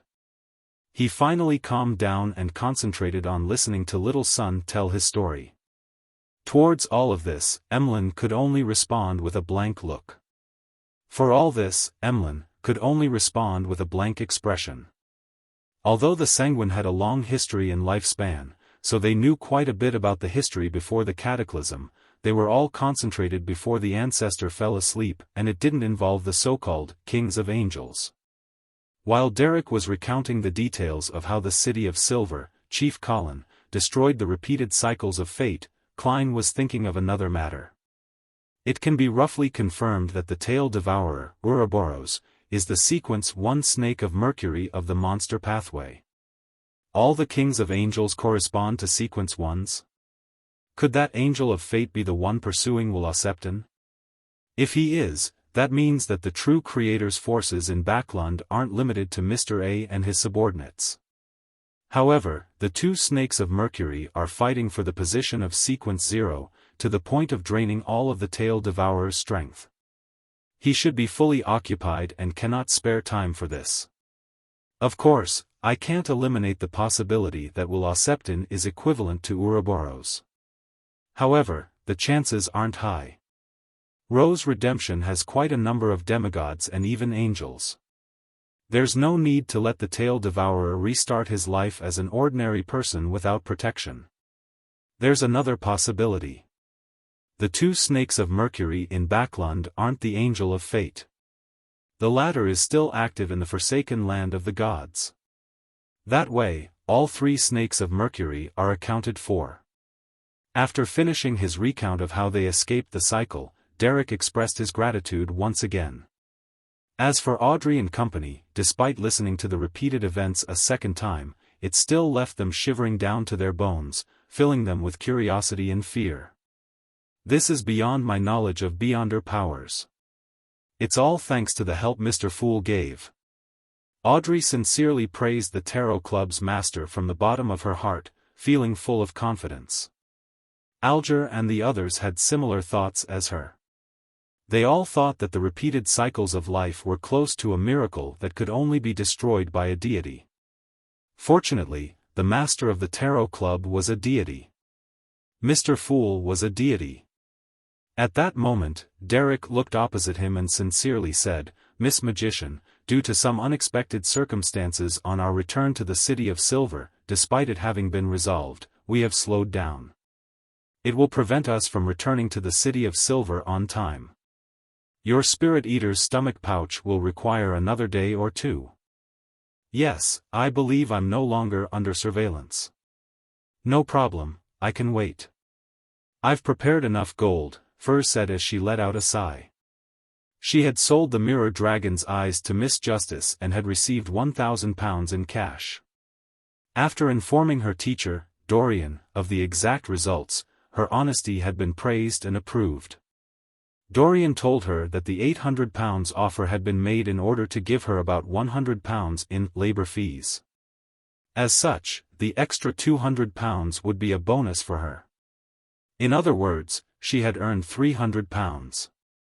Together with her original savings, she now had a total of £650, which was enough to buy the stomach pouch of a spirit eater. With this, Dorian trusted her a lot and revealed a lot of information regarding ingredients. "It will take me at least 2 weeks to digest the rest of the potion. I'm not in a hurry." Looking diagonally across the table, Furs said, "Mr. Hanged Man, there's news of the dragon-eyed sea condor you require. £2,200. Dorian had given a reference price of £2,000. On the one hand, Furs had allowed room for bargaining, and on the other hand, wished to earn a little more. £2,200. Alger couldn't help but frown. His financial situation wasn't looking good after he purchased the wind-blessed potion formula. Although he still had some secret savings, they were either of use elsewhere, or he hadn't been able to find a buyer for a long time. Phew. He secretly let out a sigh and calmly said, "Very well, but I'll need some time to collect the funds. In addition, yours is too expensive, I have many channels to get cheaper ones. £1,900. That's the highest price I can accept." "No, £2,000. That's the bottom line." Furs replied without hesitation. She was afraid that if she made too high an offer, then the other party would give up the deal. Alger immediately nodded. "Deal. This." Furs was somewhat stunned. After listening by the side and witnessing the conclusion of a deal, Emlyn thought and eagerly asked, "Ladies and gentlemen, does anyone know how a sanguine can improve their strength without relying on the bestowment of their elders?" As soon as he finished speaking, he felt numerous gazes land on him. "Sanguine? Is that the vampires of legends?" Audrey's eyes sparkled as she studied Mr. Moon. And as a novelist, Furs no doubt had all sorts of beautiful or exotic fantasies of the sanguine, and her eyes were just as bright. Sanguine? Alger was taken aback at first, but he soon relaxed his brows. A vampire hiding in the darkness, covered in pus, while moving like the wind? Derek couldn't help but look sideways to size up Emlyn. Sanguine? The world was late by a second before giving a normal, necessary response. Chapter 487, The Growing Tarot Club. The moment he was being stared at, Emlyn was momentarily at a loss, vaguely aware that he had asked something he shouldn't have. Why are you looking at me like that? Can't I have a sanguine friend? Should I try to explain? No, what's wrong with being a sanguine? I'm a sanguine, there's wrong with admitting that. A sanguine have a long history, long lives, and rich heritage. It's a lofty race. None of you are especially amazing either. What was just traded was only a sequence 6 item at best. After a few thoughts, Emlyn White raised his chin and proudly added, yes, I am a pure sanguine. No one asked him if he was. Mr. Moon is lacking some self-confidence, which resulted in him reacting a little excessively. Audrey read Emlyn's performance. He's really a sanguine. Furs asked out of curiosity, Mr. Moon, do you sanguine mimic humans and give aristocratic titles like Duke, Viscount, Earl, and Baron to label different powerhouses of different standing? No, it's you humans who mimicked us sanguine. Emlyn sat up straight. Long before the Cataclysm, long before the Second Epoch, our sanguine already had these aristocratic titles. Those who have yet to fully control their strength are underage sanguine, and as for me, I'm considered an adult. Going one step further, one will gain the title of Baron and the progression leads all the way to Duke. Above Duke would be positions such as Queen and Prince.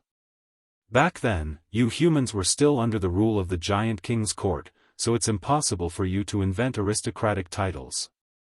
The moment his voice fell, the nearby Derek blurted out, there are no such records in the history of our city of Silver. The categorization of the sanguine was determined by the appearance of the blasphemy slate.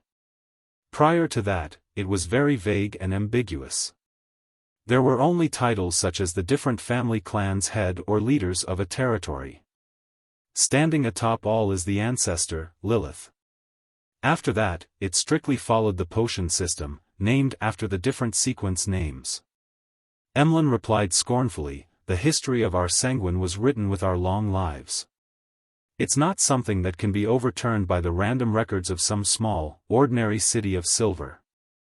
Wait, they keep mentioning the city of Silver. Where exactly is it? Why haven't I heard of it? After the retort, Emlyn realized that he had apparently overlooked something important. Our city of Silver doesn't make up history. Our records come from ancient books that can be verified or from the ruins of other cities, Derek emphasized, somewhat aggrieved. If no one stops them, then I think they can argue about this matter until the end of the gathering. Although Little Sun is honest, sincere and reserved, he has a very stubborn and persistent personality. On the other hand, Mr. Moon seems to care especially about the history of the sanguine. Audrey did her daily observations as a telepathist with piqued interest. At this moment, Alger interrupted the discussion between the sun and the moon. I know how to raise the strength of a sanguine. Emlyn's attention was diverted. Mr. Hanged Man, what payment do you need? I can use some of the lost history our sanguine has in exchange. Alger revealed a smile. No, we're all members of the Tarot Club. This kind of information exchange is free of charge. Mr. Hanged Man sure is a generous, noble man. Emlyn inwardly made a preliminary assessment.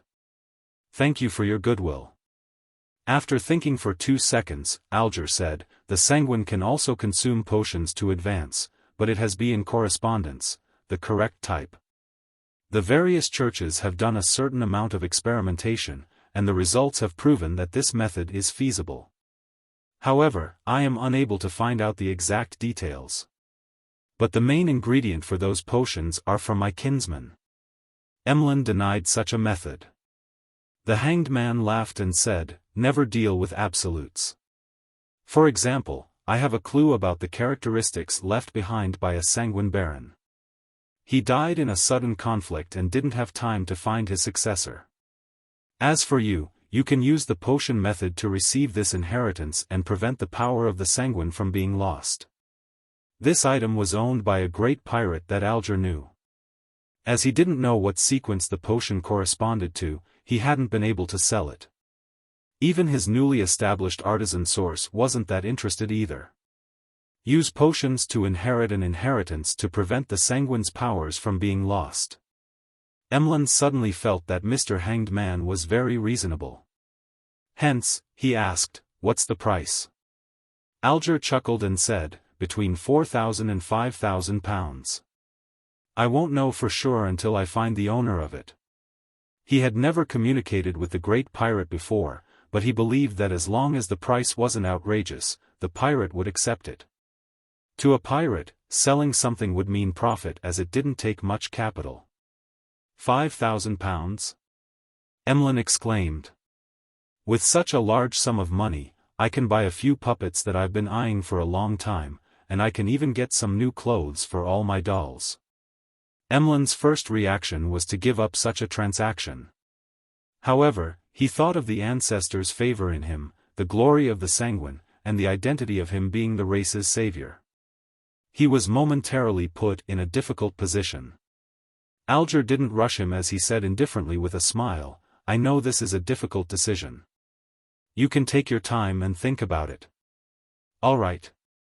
Emlyn breathed a sigh of relief. "Mr. Hanged Man is really—" Audrey muttered to herself inwardly, turned to the moon, and said to all the members, "Lady and gentlemen, do you have any news regarding the fruit of the tree of elders and the blood of a mirror dragon?" "Yes," Emlyn answered without hesitation. He had previously made a fortune due to a particular detective's purchase of Beyonder ingredients, therefore, at every sanguine gathering, he would pay attention to such information. Without waiting for Miss Justice's exuberant pressing, he continued on, "The price of the fruit of the tree of elders is between 600 and 700 pounds, and the blood of a mirror dragon doesn't exceed 100 pounds. I don't remember the exact amount." He quoted her the original price and frankly added, "But you'll have to pay me an extra 50, no, 100 pounds. As you know, I'll have to take on a risk and waste my time." This was what Emlyn learned from Sherlock Moriarty. He felt that this was very good and reasonable, because a middleman needed to be paid. "Deal." Audrey happily chose to accept as soon as he finished speaking. She knew such matters could still be negotiable, but she didn't think it was necessary. She was afraid that the deal was off if she angered the other party. "To me, the most important thing is to advance to sequence 7. Emperor Roselle once said that any problem that can be solved with money isn't a problem."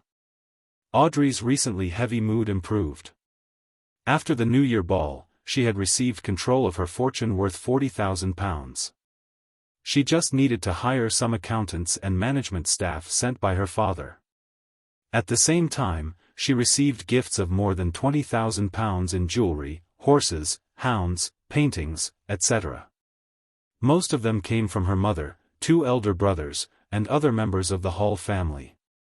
As for the cash, she didn't have much. It was only 5,000 pounds. Her contribution to the Backlands Great Haze had been turned into Earl Hall's political resources by her own request to be kept anonymous, so there was no reward. For this, the great aristocratic banker offered to pay for any expenses his little angel had in the field of mysticism. Of course, Audrey didn't dare reveal her intention to aim for sequence 7. She could still only use her pocket money and savings. "Well, I'll be able to pay off my debt to Glaint by this month. Next month, I can pay 2,000 pounds to Mr. Fool's adorer. I won't be tight at all." Audrey thought in a good mood. "Very rich." Emlyn almost failed to react before asking, puzzled, "How do we complete the deal?" Audrey explained with a faint smile, by making a sacrifice to Mr. Fool. She was very proactive in obtaining the Fool's consent, conjuring the corresponding ritual requirements. When Emlyn received the 2 goatskin parchments, he stared at them in a daze. The way they traded was beyond his imagination. Only then did he deeply understand how the Tarot Club was different from a normal secret organization. Watching the transactions between the members, Klein was very pleased. This was because with the passage of time, the channels and resources that were open to the Tarot Club would continue to increase. Everyone's goals and items that they wanted would be much simpler to obtain than in the past. It would no longer be in a state of having no response when making requests. Miss Justice represents the psychology alchemists, the lone aristocrats, and the power of money. Mr. Hanged Man represents the Church of Storms and the resources at sea. Mr. Sun represents the forsaken land of the gods and the city of silver. Miss Magician represents the low and mid-sequence Beyonders in Backlund and the Abraham family. The Moon represents the Sanguine. All of them will perfect the Tarot Club's trading resources and news-gathering capabilities. They're all about to advance. While he was thinking, Klein controlled the world and said in a hoarse voice, "I have a clue to a characteristic left behind by a psychiatrist. Miss Justice, would you have any need for it?" Klein hadn't chosen to snatch Emlyn's business because he knew Miss Justice also reared a pet of the same pathway. He wasn't afraid that there wouldn't be any demand. Of course. Audrey hardly hesitated. Her idea was very simple. If met with an enemy attack, it might not be enough to just rely on herself to provide a surprise. Adding on Susie, who would be even more surprising, it would make things more assuring. This will take a certain amount of time, perhaps a month, or even 2 months, the world added in a low voice. No problem. Audrey was under no psychological pressure. She knew that Susie hadn't finished digesting the telepathist potion. Phew, as long as this deal is closed. I hope I can release the psychiatrist as soon as possible. Miss Justice didn't seem to ask about the price. To her, with the fool's supervision, the price wouldn't be too outrageous. She would accept it as long as it isn't too outrageous. Her finances have improved a lot recently. Klein made the world look at the Hanged Man and give a low chuckle. Are you interested in helping me sell an item? The price isn't less than £3,500. You'll be given a 15% commission fee. Pleasure to work with you. Alger first agreed to it before asking with interest, "What is the item?" He was rather curious about the world. He felt that the other party knew a lot and had no lack of good things. A characteristic left behind by a Beyonder and is equal to a sequence 6. The main purpose is to allow a person to change their appearance and build. There's the addition of powers such as close combat and control over fire. Of course, the effects that can be produced will depend on the artisan's ideas and standard. The world chuckled. Changing appearance and build. I really want it. Audrey and Furs had the same idea at the same time. The only difference was that the latter was only entertaining the thought, but Audrey opened her mouth and asked with sparkling eyes, "Mr. Hanged Man, can I pre-order the mystical item produced by the artisan using this characteristic? As long as the effect of changing one's appearance remains.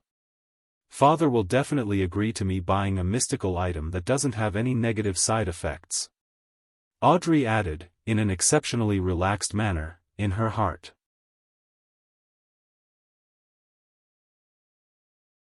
Chapter 488, Living Expenses Pre-ordering a Mystical Item? Alger was stunned for a second before he realized what Miss Justice was talking about. The limits of his mind were widened, and he felt that there was room for exploitation.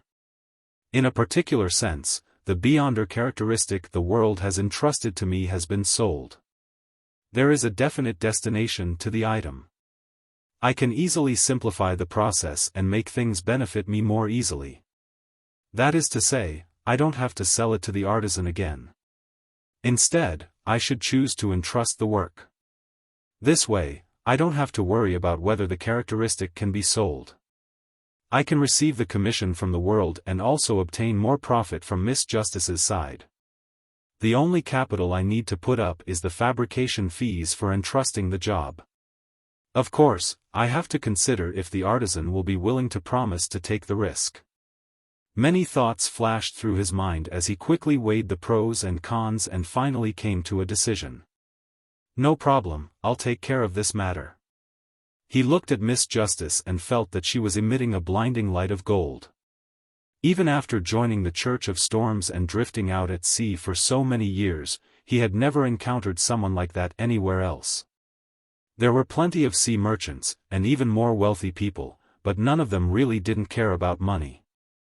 Has Miss Justice's financial situation improved to this extent?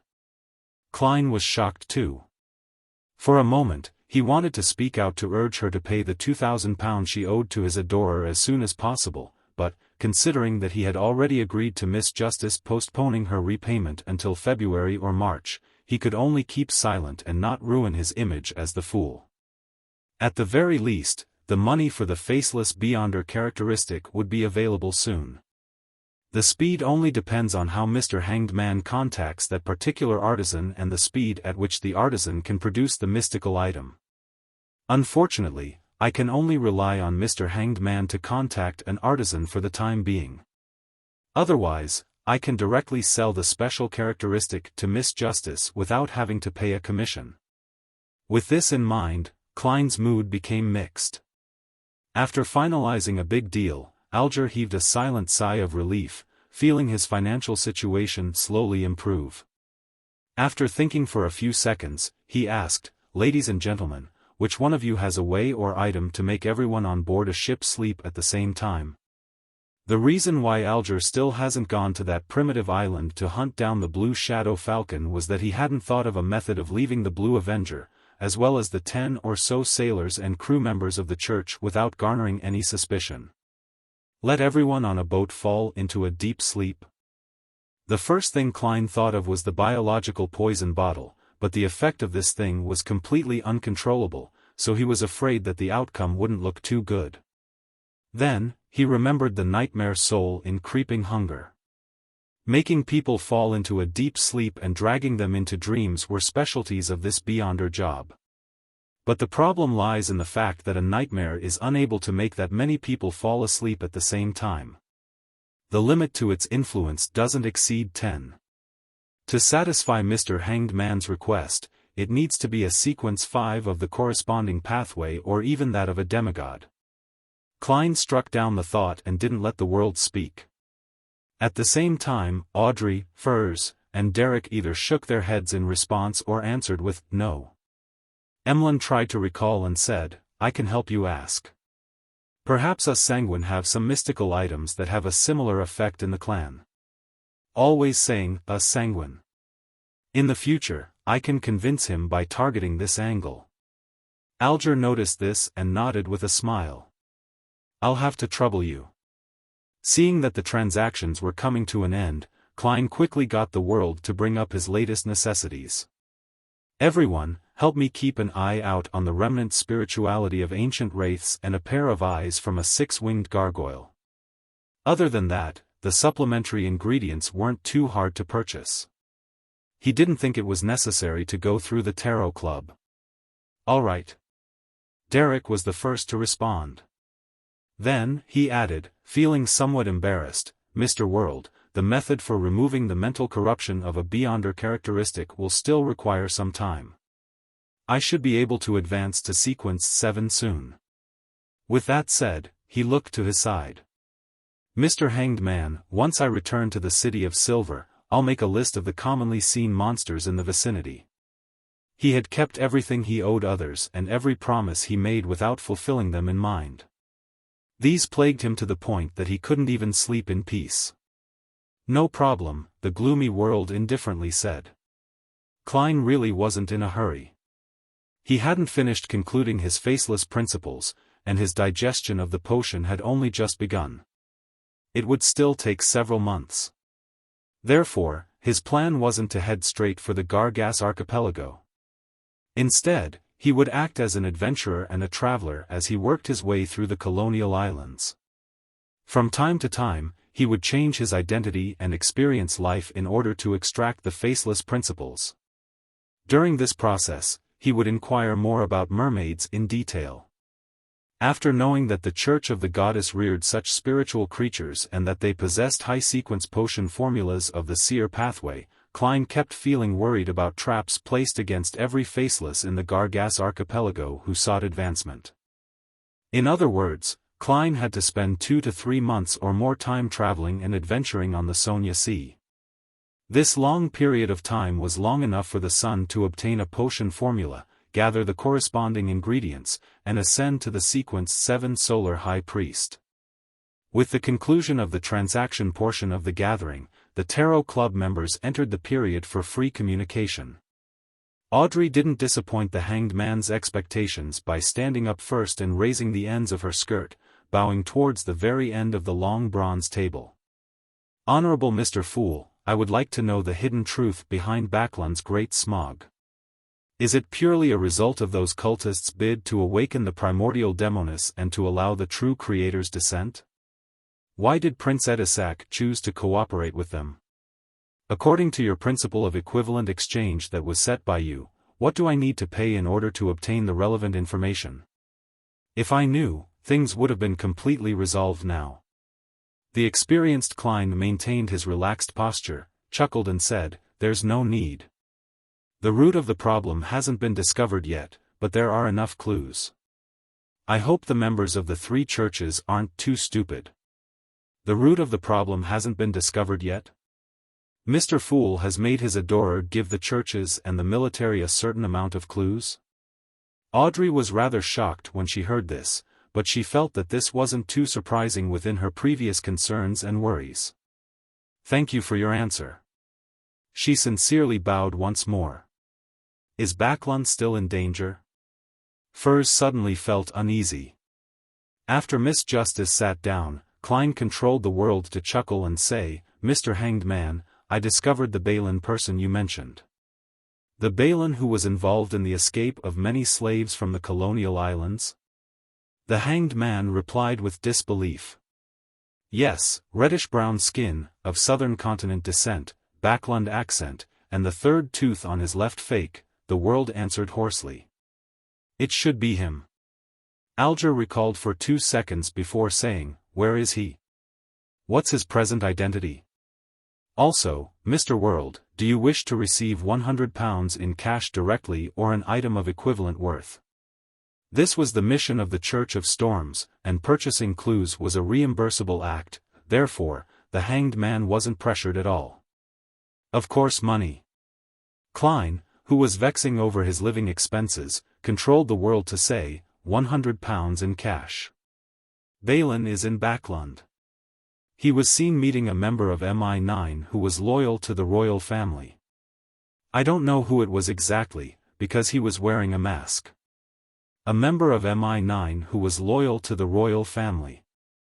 The Hanged Man ruminated over the words, and then he remembered Miss Justice's question, why did Prince Edisac work with the Aurora Order and the Demoness sect? It also points to the royal family. Can the 2 cases be one and the same? The truth behind all this involves the disappearance of the slaves? Alger felt that he could vaguely see some key points. You really are a well-informed and well-connected person. The £100 in cash will be paid tomorrow, Alger calmly said his thanks. Ha! The world laughed and turned to look at the sun. Kid, do you know ancient Hermes? Derek didn't try to hide anything as he replied honestly, I've heard of the Hermes language, but the City of Silver doesn't have that kind of knowledge. During the Second Epoch, there was no distinction between Hermes and ancient Hermes. It was only sometime during the Fourth Epoch that ancient Hermes was simplified accordingly, making it easier to be used, taught, and disseminated for daily use. However, it no longer had such a strong and direct effect on rituals. That is to say, the Hermes spoken by Little Sun is equal to ancient Hermes. There really is a person known as Hermes in the history of the City of Silver. Klein secretly nodded and said, a pity, I wanted to ask you for a favor. At this moment, Audrey remembered something from their conversation. It was something that originated from the psychology alchemists. She had intended to communicate directly, but after looking at the new member, Mr. Moon, she felt that she didn't understand him too well, so she raised her hand slightly and said, "Honorable Mr. Fool, I have something to report to you." Klein nodded slightly and isolated the senses of everyone else. "What is it?" he asked in a calm manner. Audrey said, "Honestly, I got some information from the psychology alchemists. The most important thing is that they were founded after excavating the ruins of Hermes, who was the master who created ancient Hermes." The ruins of Hermes? This old gentleman was still alive 100 or 200 years ago. Had he deliberately guided the psychology alchemists to discover the relics, or had he perished in the Roselle incident? Klein was stunned for a moment. After deliberating for a moment, he smiled and reminded her, "Hermes is a member of the Twilight Hermit Order." He didn't mention that Hermes could still be alive, because it was impossible to confirm. Hermes is a member of the Twilight Hermit Order? The psychology alchemists might have something to do with this mysterious organization? Audrey was stunned before she let out a sigh of relief. "Fortunately, I have the Tarot Club and Mr. Fool backing me. Otherwise, I would have no way of knowing and no way to guard against." Once again, she gratefully praised the Fool. At this point, Klein wanted to comfort Miss Justice, so that she wouldn't be too distressed and worried about the Backlund incident. Maturing didn't mean that she had to give up positive moods and smiles. It wouldn't affect her ability to take things seriously and would instead help her persevere for a longer period of time. However, after consideration, in order to maintain his image as the Fool, he had to give up this advice he gained from being a former clown. He then removed the isolation barriers around the other members, waiting for the end of the exchange and for the end of this tarot gathering.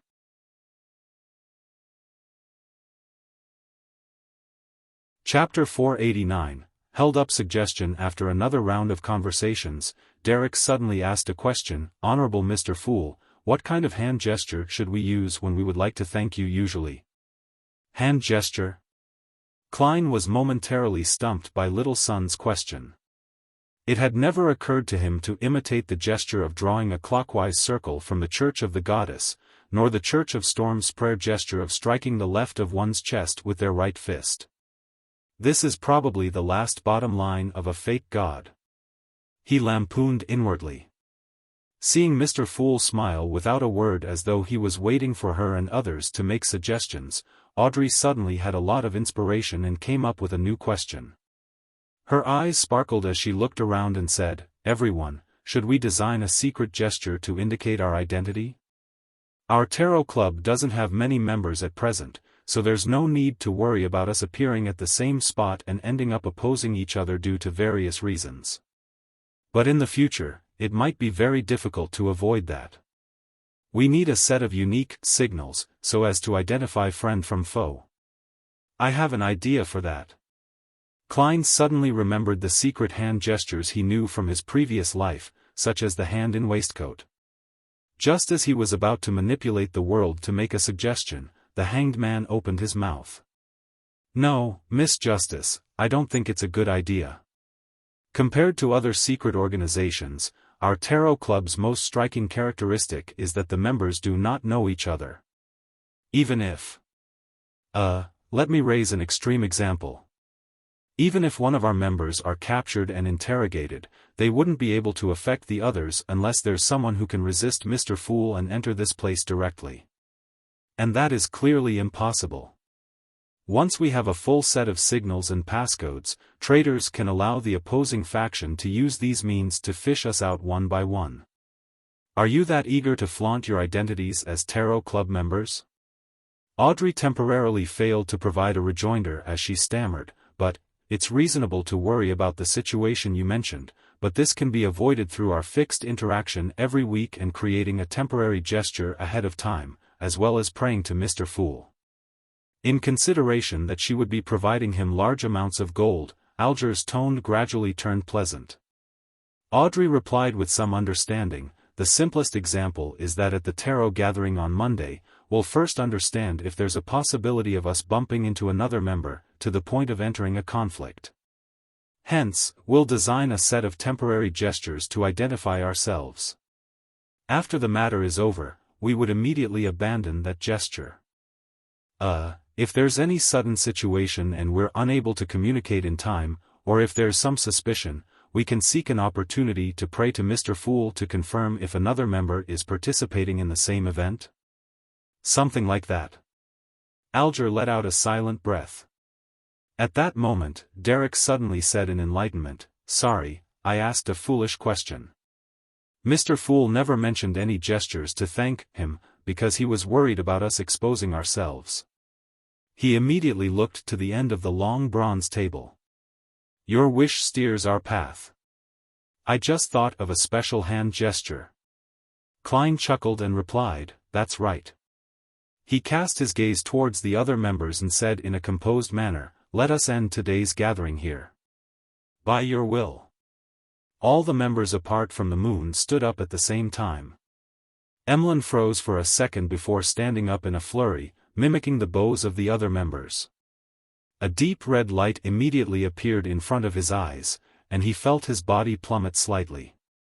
Soon after, his vision returned to normal and he saw dolls of various sizes in his room. Phew! Only until this moment did Emlyn White completely calm down as he recalled his first tarot gathering. Apart from Mr. Fool, the other members don't seem too powerful. Could they be like me, chosen for various reasons? I have the ancestor backing me, so who's backing them? What a joke. I originally imagined the sun to be a demigod who just escaped the pursuit of an angel. It turned out that he's only a sequence 8 and seeking to advance to sequence 7. A child who doesn't know manners definitely isn't an adult yet. However, the city of silver that he mentioned and the experiences that he had undergone are very strange. I have to find an opportunity to ask Lord Nibs. No, I have to first ask Cosme, as well as my parents. I'll see if they know anything about the City of Silver. Humph, how dare the history books of the City of Silver tamper with the feats of us sanguine. Miss Justice is from Backlund. She's very, very rich. Is she the daughter of some rich banker or the daughter of some noble? Perhaps she's a banker or noble herself. Miss Magician looked at me very strangely. She must admire the lofty sanguine. She doesn't speak much and didn't divulge much about herself. Yes, she's a quiet girl. Mr. Hanged Man is a mature gentleman. He knows a lot and has a sublime character. He's willing to answer questions from new members and is willing to provide the corresponding help and information. It can be said that he's very popular. The sun and the world are both willing to ask him questions and seek his help. The world is quite an unlikable person. When he speaks, it's like there's phlegm in his throat that he can't spit out. I would disdain even drinking such a person's blood. It has a dirty taste. He's very introverted and is good at hiding his emotions. Furthermore, he easily produced a sequence 6 Beyonder characteristic and promised to provide a psychiatrist Beyonder characteristic in 2 months. Very impressive. As the details flashed through his mind, Emlyn discovered that the Tarot Club was simple, but also not very simple. Furthermore, Mr. Fool didn't interfere much with the development of the gathering. He seems to only be interested in the so-called Roselle's diary. But he is willing to offer convenient services on the level of miracles to his members. At this thought, Emlyn couldn't help but feel a little proud of his identity as the moon. Surveying the room of dolls, he recalled his own problem. A relic worth 4,000 to 5,000 pounds. A chance to become a baron in a short period of time. This is really putting me in a difficult position. At this moment, although Emlyn hadn't made his final decision yet, he felt the room grow darker, as though he were shouldering a heavy debt. In the ancient palace above the fog. Klein pressed his thumb and middle finger of his right hand to one temple and gently rubbed it. He quickly sat up in the silent environment, allowing a small badge to fly out from the pile of junk and land on the long bronze table in front of him. The badge was only the size of an eyeball. On the surface, there were symbols that symbolized fate and concealment. It was the item that Klein had found on Lenivis's body. On its back, it was inscribed with the words, "You can join if you have this item," in ancient Hermes. It also provided the corresponding information for the gathering, January 4, 1350, 8 p.m. in Bobber Valley. The question Klein needed to consider now was whether he should take the badge to the Bobber Valley tomorrow night to try his luck. Frankly speaking, he was inclined to not delving deeper. Even though he had already advanced to Faceless and was able to put on a perfect disguise, he didn't want to take the risk, because he didn't know anything about the gathering. A magician never performs unprepared. He muttered softly, took out a gold coin, and held it between his fingers. He picked up the badge with his other hand and muttered to himself, "It's risky to attend the gathering in Bobber Valley." After repeating this a few times, he finally flicked the gold coin. The gold coin tumbled down and stood upright in the palm of his hand. This meant that the divination had failed. As expected, Klein wasn't surprised. This isn't a problem of insufficient information, but rather the complete absence of it. He sat there in silence, letting the gold coin weave between his fingers. In the end, Klein overcame his curiosity and adventurous spirit and decided not to go. But that doesn't mean that I can't get involved. Tomorrow at 8 p.m., He smiled faintly and returned to the real world. For January, 10:35 a.m. Klein stood in front of a mahogany table and picked up a stack of bills.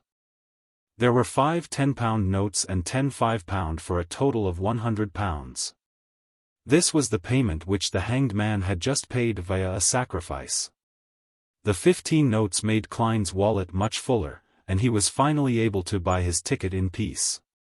Putting his wallet away, he picked up a thin human-skinned glove on the table and put it on his left hand. One of the main features of Creeping Hunger was that it had a camouflage effect when it wasn't in use and couldn't be detected by most Beyonder means.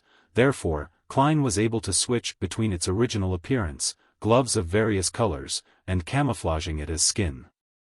This time, he chose black gloves.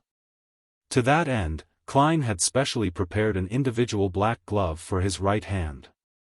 Soon after, he placed the brown biological poison bottle into a metal box, sealed it with a wall of spirituality, and stuffed it into the inside pocket of his clothes. As for the sun brooch, as long as he wore it and carried it with him, it would create a hot summer feeling. Klein had no choice but to put it in his iron cigarette case and hide it at the bottom of his suitcase. 9 purifying bullets, 15 demon-hunting bullets, 3 exorcism bullets. Klein took out his revolver and a cartridge box, silently counting as he loaded them. Pa! He closed the cylinder, inserted the revolver into his underarm holster, put on his black tweed coat and half-top hat, picked up his cane and suitcase, and walked out of the hotel room. Apart from the all-black eye and the other items that he couldn't use still being above the gray fog, he was fully armed. Taking a carriage, Klein arrived at the Pritz Harbor Ticket Company located in White Rose Borough. This company was located in a rather old 3-story building. There was a wooden notice board on the door. Klein walked over and stopped there. He casually glanced at the board which said, "Things to take note, 1. Maintain order. Lines are strictly enforced, 2. Do not urinate or defecate, as well as spitting, 3. Find the guard in the lobby if there is a dispute, 4. Do not open canned wolffish in any of the rooms." Canned wolffish? What's that? Klein raised his eyebrows.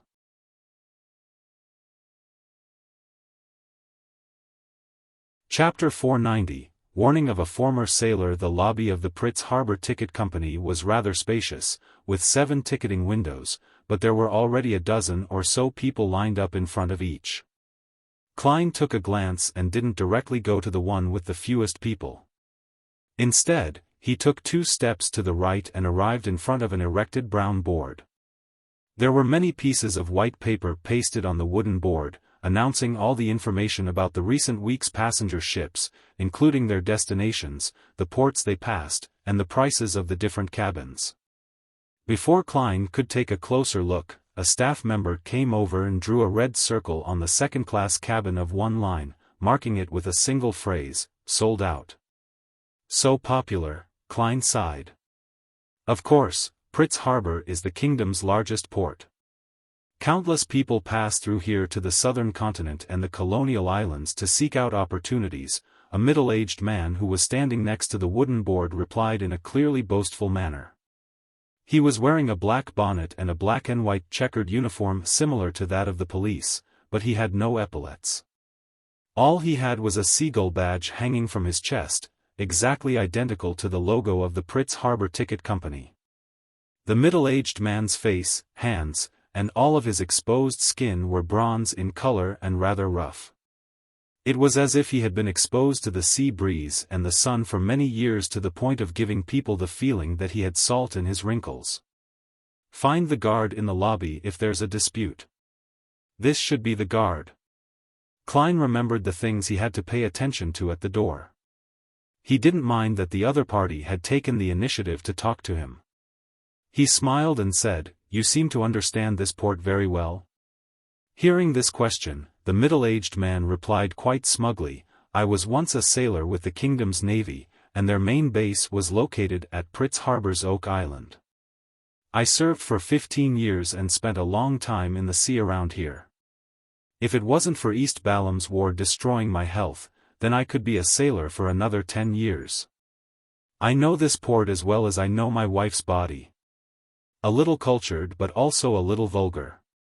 Klein casually chatted with him, having the intention of asking about news on the sea. "You became a guard here after retiring?"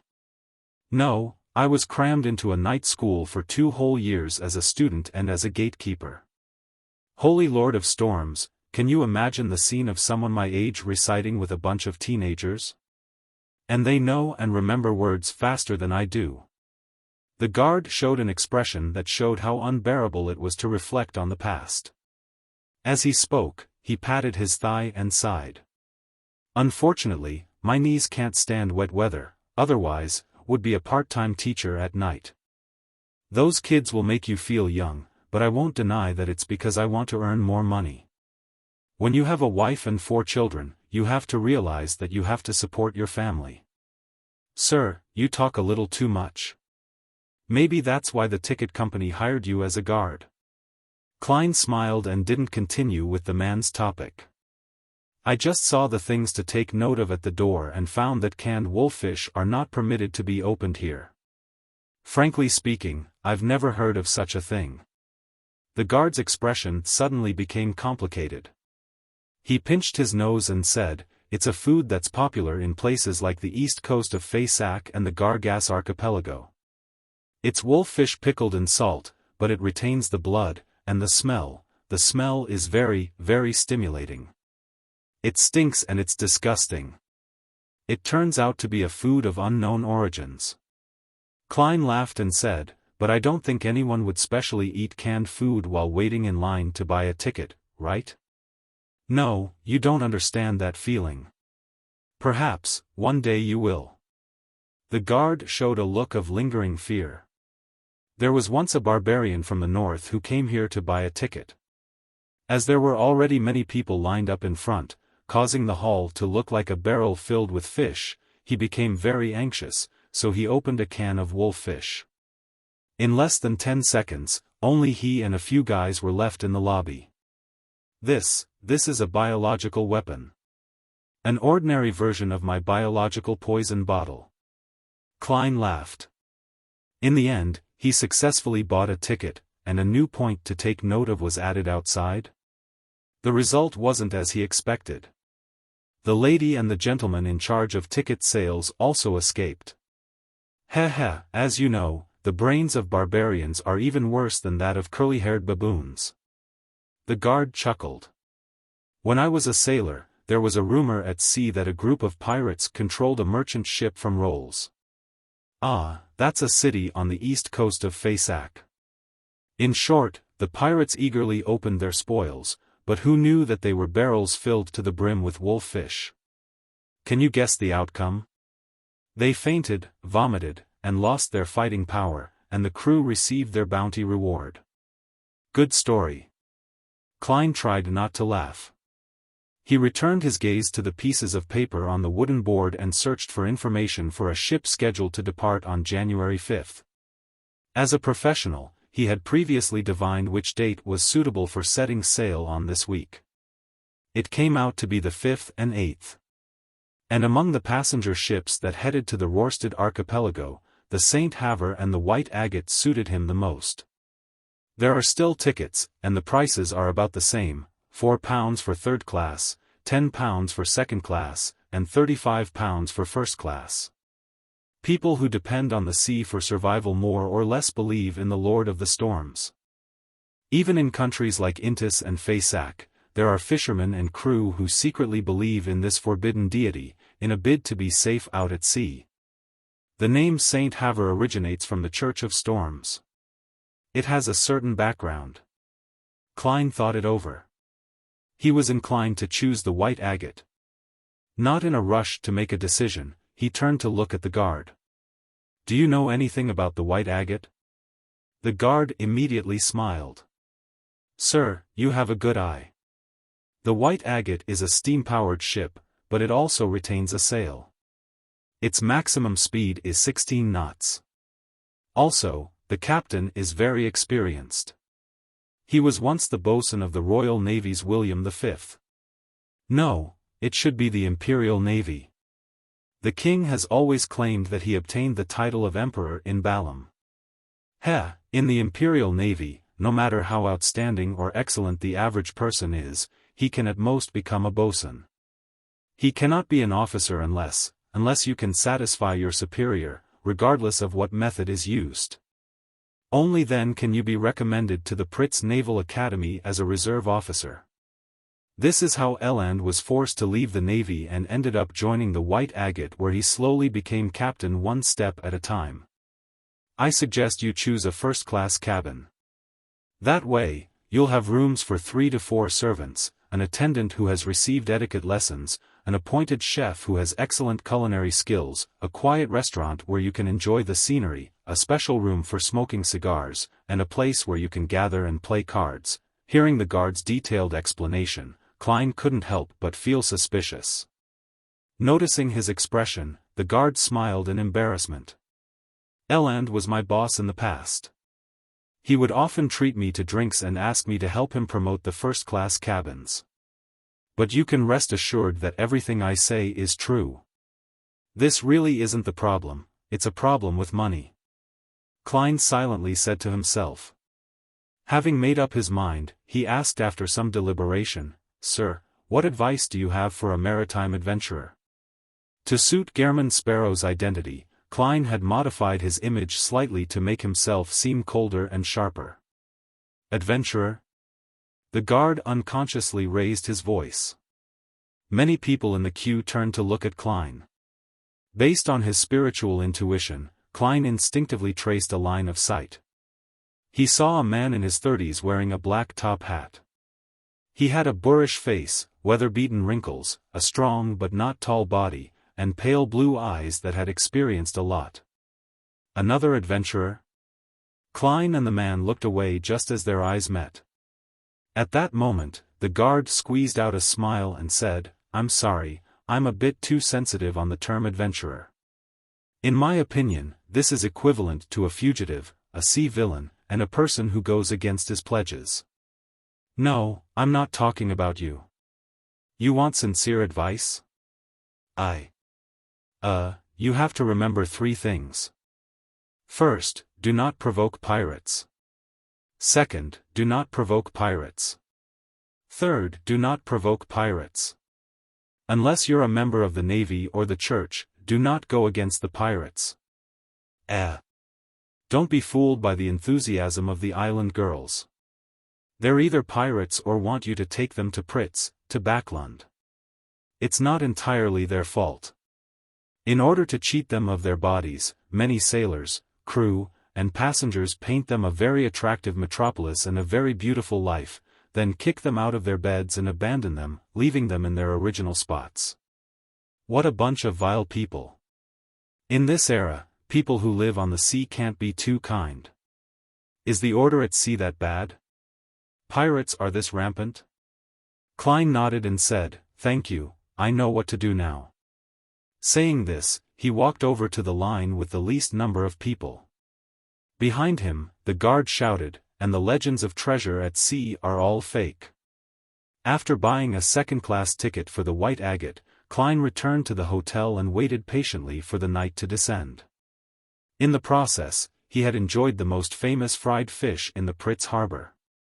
He thought that the taste was pretty good, but he definitely couldn't accept eating it all the time. When it was close to 8 o'clock, he went above the grey fog, holding the badge from Lenevis in one hand and writing the corresponding sentence in the other. The situation of the gathering this time. Tick. Tock. Tick. Tock. When his pocket watch struck 8, he closed his eyes, leaned back in his chair, and began to recite the divination statement. He had reason to believe that when the door of the gathering opened, he would be able to divine something above the grey fog with the aid of this medium which had locked onto the location. He had failed before because nothing had happened yet, but this was different. Things were happening now, and Klein had the right medium. Soon, Klein entered a grey, blurry dream world. He saw the Tussock River flowing quietly, a wide river valley on the two sides, and about a dozen people in different positions. They were shrouded in thin light, vanishing indistinctively or illusorily. One of them had black hair and green eyes. He looked quite handsome, and he was a familiar face to Klein. Leonard Mitchell.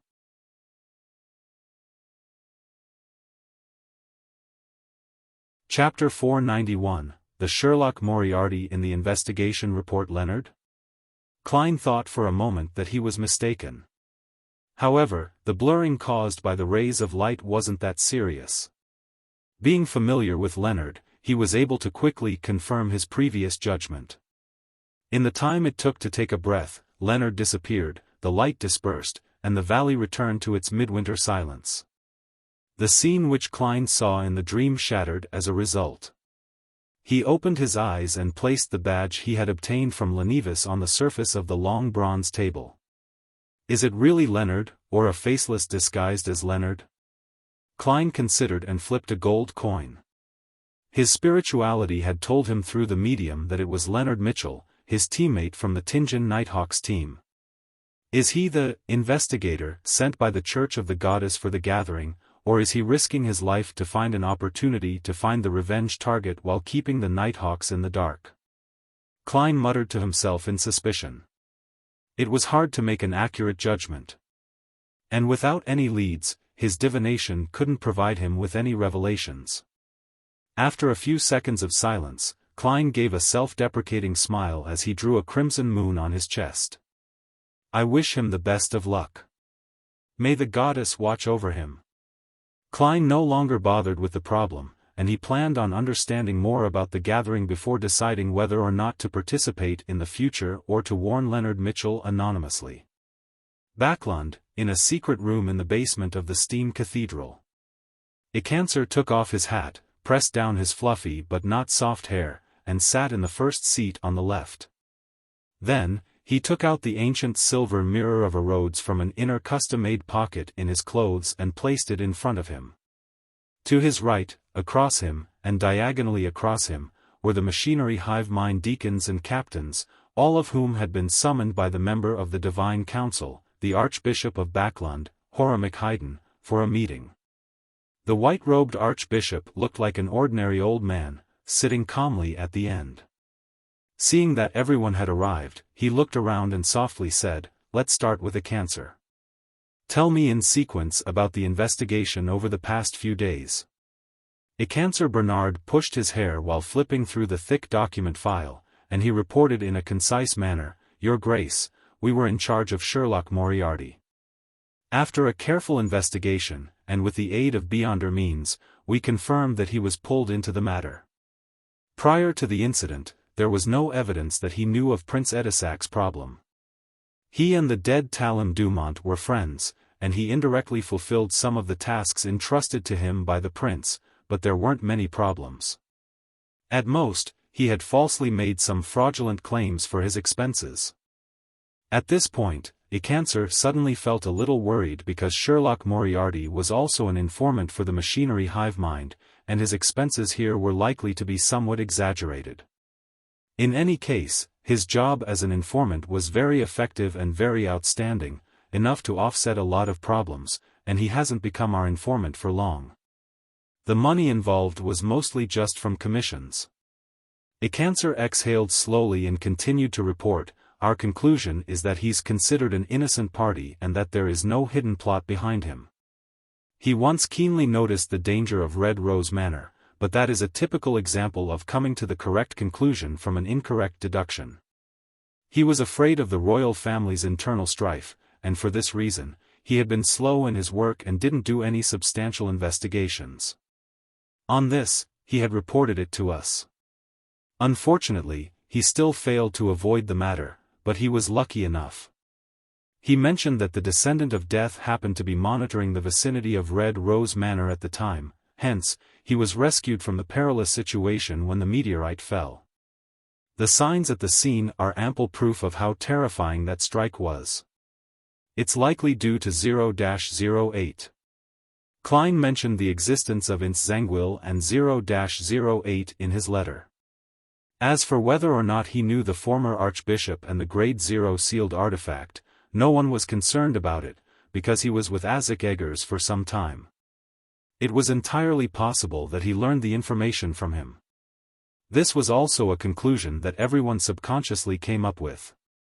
As for matters regarding Grade 0 and Grade 1 sealed artifacts, the 7 Orthodox churches constantly shared information of the rough situation with each other, the numbers were shared, and there was no repetition. However, we haven't been able to grasp the entire situation. There are 3 matters that aren't confirmed. First, 2-111 indicates that after Sherlock Moriarty fled into the forest, he didn't immediately escape far away. Instead, he stayed on the spot and prayed to someone. Second, it's still unknown when he and Isaac Eggers got to know each other. Third, it's still unknown how he escaped the underground ruins. It's unlikely that he could have done so with his strength. And in this process, he had even destroyed the descent ritual of the Aurora Order, Cancer finally concluded. 2-111 referred to the magic mirror, or Rhodes. Horomic laughed after he listened to the recount and muttered, "Fraudulent claims of expenses," he then cleared his throat. In any case, Sherlock Moriarty is a hero of Backlund. If he hadn't stopped the ritual in time, and if he had been frightened at that moment and had chosen to flee, then most of us wouldn't be alive sitting here. Moreover, he has also displayed his faith in God and his friendliness towards us. As long as there isn't too much of a problem with him, then we can pretend that we don't know anything about his tiny flaws and secrets. Your Grace, this is what we were thinking as well. Cancer heaved a sigh of relief and said, "I guess his prayers in the woods, including the ritual of blowing the copper whistle, were to get in touch with Isaac Eggers. But the effects and speed can be different. In such a critical situation, the only thing he could do was to try to save himself, which is something that we deduced from the follow-up process. Apart from trying to save himself, he could write his will," another machinery hive mind deacon quipped before he immediately reported the portion he was responsible for. "We haven't found the underground ruin which Sherlock Moriarty described, even with the help of 2-111. We're still temporarily unable to grasp the locations of the royal family's high-sequence beyonders on that very day.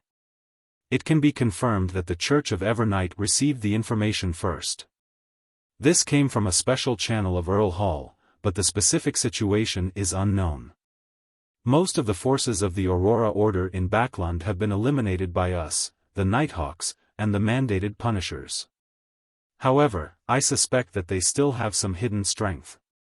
At the time of the incident, Sherlock Moriarty mentioned that Trissy was heading to Backlund, but no one has seen her ever since. According to Sherlock Moriarty, she was a key figure and was renamed Trissy Cheek. It cannot be determined what method the Church of Evernight used to capture the Demoness of Despair and the butler, Funkel. Results via divination tell me that they're still alive, but they aren't free. One by one, the deacons and captains reported on their findings while Horamic half closed his eyes, seemingly deep in thought. After a few seconds of silence, he opened his eyes and slowly said, "Put all efforts into finding Trissy Cheek, if she's still alive. Pass me all the problems where divination has failed to provide any effective revelations. The Church has a saint who is good at this, although it's not necessarily more effective than 2 to 111. As for the surveillance and investigation of the royal family's high-sequence beyonders, it can be tabled. There's no need to worry. They've always known what we've been doing. It's also a form of warning. Continue the search for the underground ruins and report it to the Evernight and Storm churches. A cancer, ask 2 to 111 how Sherlock Moriarty escaped the ruins, as well as when he got to know Isaac Eggers. A cancer looked at the Archbishop, then at his colleagues before gritting his teeth and said, "Yes, Your Grace." He was sadly convinced that his legends were about to spread from just a few machinery hive minds teams that he was in charge of to all the beyonders of the Church of the God of Steam in Backland. After a very well-rehearsed process, he opened his mouth and said, "Honorable Rhodes, my question is, when did Sherlock Moriarty get to know Isaac Eggers?" The silver mirror, which seemed to have eyes on both sides, suddenly started to glow with an aqueous light, quickly forming a scene. Sherlock Moriarty stood in a room, watching a rat with a rotting belly burrow into a hole in a wall. Behind him was old Kohler and the owner of a budget hotel. He got to know Isaac Eggers while completing the bounty mission for him. That mission was issued by MI9, which originated from a coincidental conflict. A cancer interpreted the scene. With that, he chose to answer the corresponding question. He held his breath as he waited for Rhodes to give the soul-piercing question. As expected, he saw the bright red words, "Do you know the feeling of trying your best to win the favor of someone, but only to end up being abandoned without any progress?" This question isn't sharp enough, it's unlike Rhodes's usual style. A cancer suddenly felt that the blood on the mirror seemed to lack its usual horror and bloody sense. It appeared somewhat weak. He didn't bother to think about why and immediately opened his mouth to answer, "Yes. Congratulations, you got it right." A new line of text appeared on the surface of the silver mirror, its color was somewhat pale. January 5, 9 a.m. With a gray scarf around his neck, Klein arrived at Rose Wharf with his suitcase and cane. The white agate was docked there, unusually large compared to the height of a human. It was said to be capable of ferrying hundreds of passengers. It had the rich characteristics of the age, with its chimneys, sails, and its 12 cannons on both sides of the ship, necessary for defending against pirates and other piers. Under Captain Eland Cagg's arrangement, the chosen stocky sailors and crew lined up at the mouth of the gangway, some even deliberately revealing their legitimate revolvers, rifles, and knives. This gave the passengers on board the boat a greater sense of security. They were no longer afraid of the journey that would take them 9 days to complete. Klein stood below, looked up, and climbed up the hanging ladder in the undulating blue water. "My travels begin." He took a step forward and sighed silently.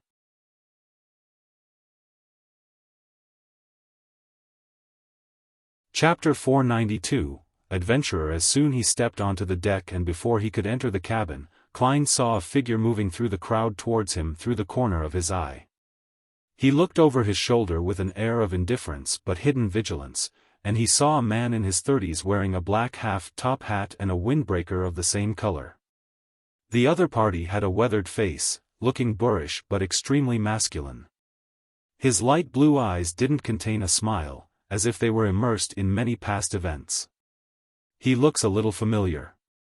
"Right, he's that guy I noticed at the ticket office yesterday. He seems to be an adventurer as well. He's actually wearing a windbreaker at sea in January. He's quite strong."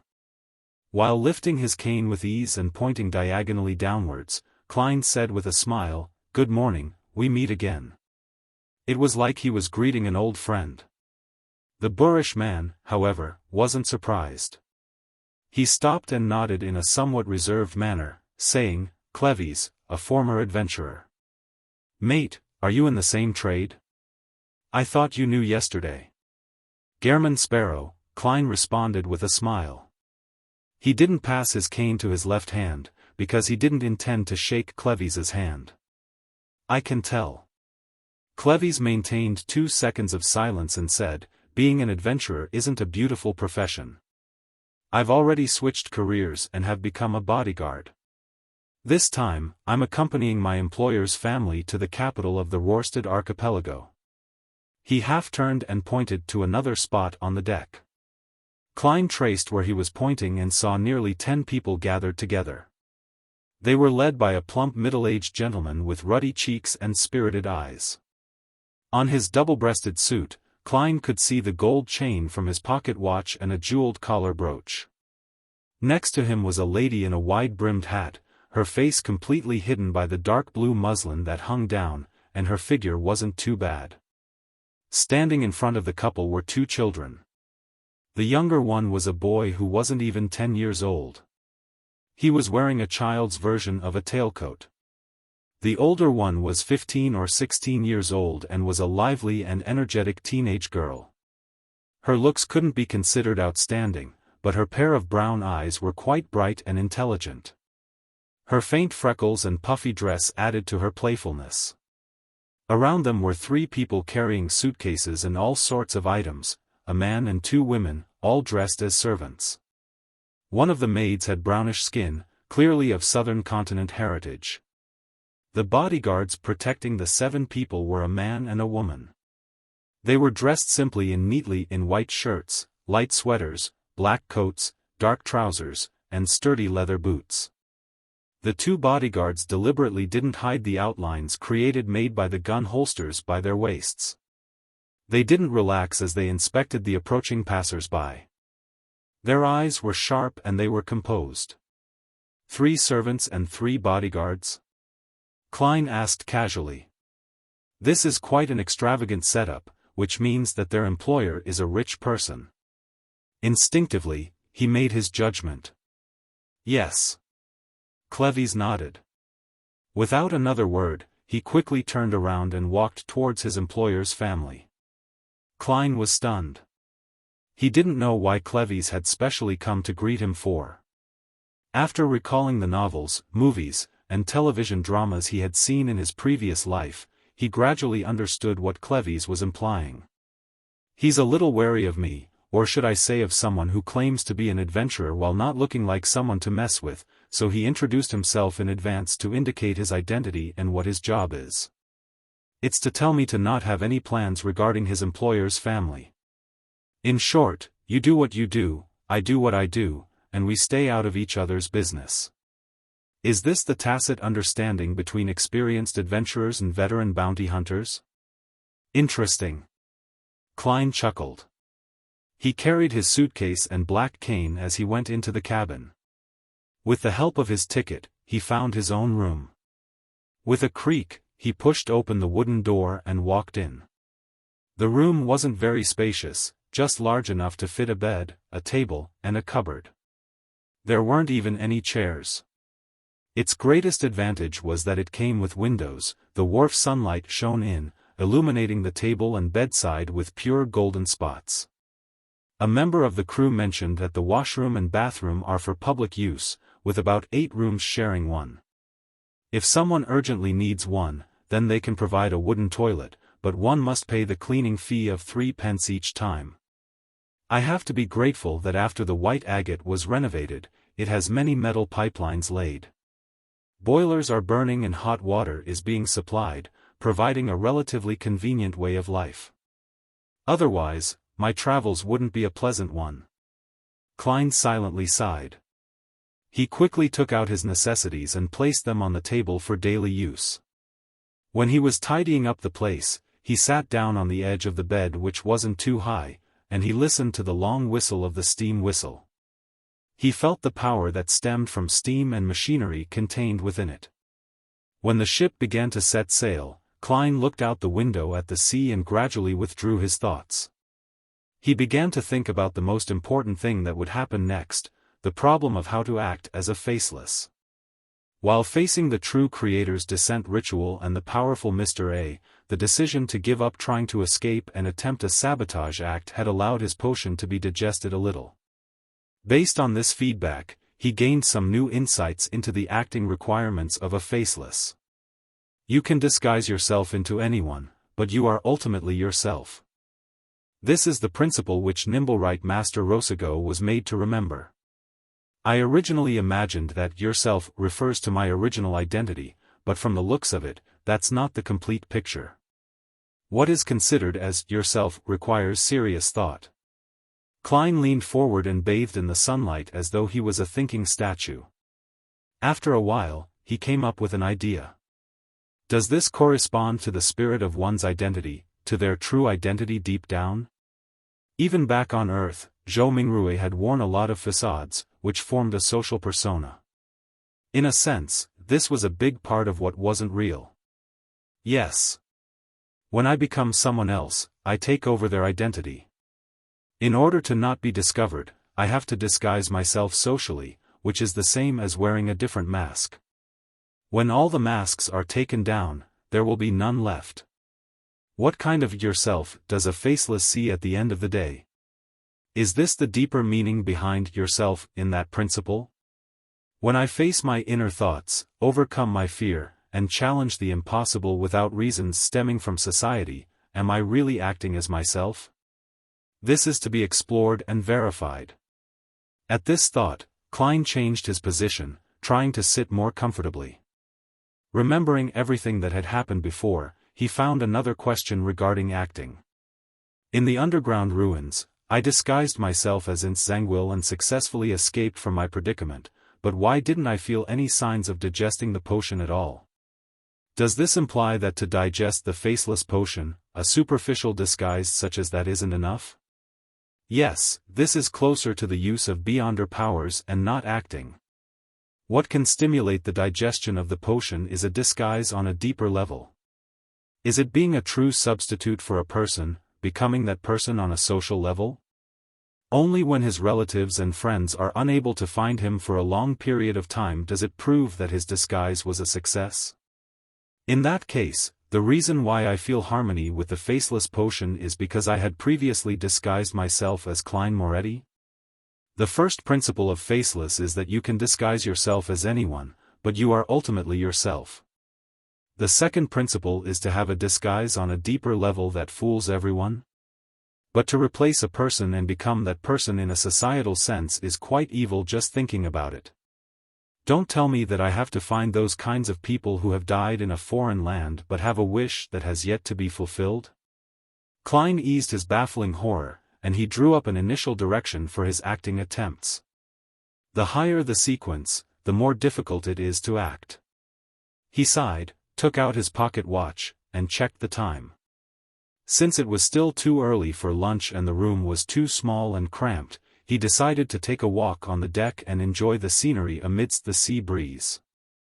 After the excitement of the first hour of the voyage, there weren't many people left on deck. Klein walked along the side of the ship, arriving at a secluded area with large shadows. It's a warm, sunny day. Other than the strong winds which might steal my hat, there are no shortcomings. He pressed the half-top hat on his head and leisurely surveyed the cabin, listening to the faint sounds of music coming from inside. Suddenly, he saw the former adventurer, Clevis, busying himself around the corner. In front of him seemed to be a trident, a dagger, and a short knife. Clevis sensed this and raised his head to look at him. Keeping a well-seasoned demeanor, he said in a taciturn manner, "We're all old mates, and we have to maintain them frequently." At this point, he added, "There are children in the cabin."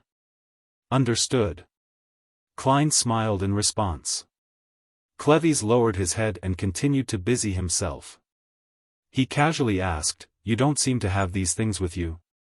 "I'm used to using weapons that keep abreast with the times," Klein said vaguely. "And I frequently do maintenance." Clevis silently raised his dagger, looked at it against the sunlight, and said to himself, "At sea, guns alone aren't enough. Pirates will board ships, and there will be a lot of people. After you finish shooting your bullets, you won't have the opportunity to reload again. Although these guys no longer keep abreast with the times, they're still useful enough. Very professional. As expected of a former adventurer.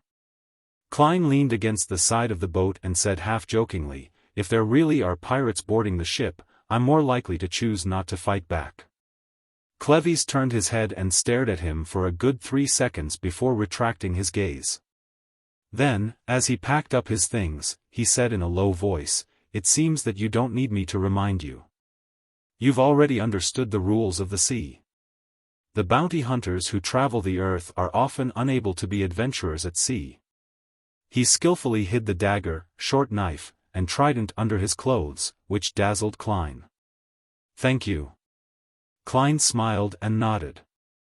Without speaking any further, Clevis turned around and returned to the cabin, leaving behind only his broad and deep back.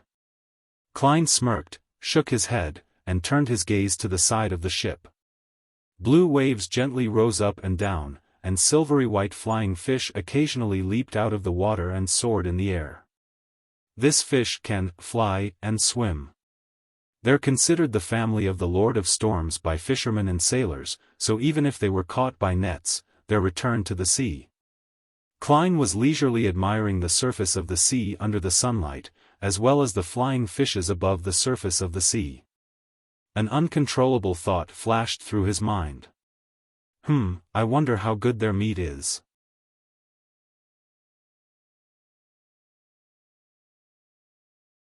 Chapter 493, Hunting, Honorable Erodes. My second question is, how did Sherlock Moriarty escape from the ruins? Icancer's mood was a lot more relaxed than before. The surface of the silver mirror shimmered, rapidly outlining Sherlock Moriarty leaning his back against the wall, his fists clenching and tightening. Then, Icancer Bernard and the surrounding machinery hive mind deacons and captains saw the private detective's exaggerated smile before turning around and dashing out with his gun drawn. At this moment, under the influence of the composed scene, they all felt an inexplicable sense of sadness and excitement. The image in the mirror jumped, revealing Sherlock Moriarty wielding his revolver as he shot at the altar to no avail.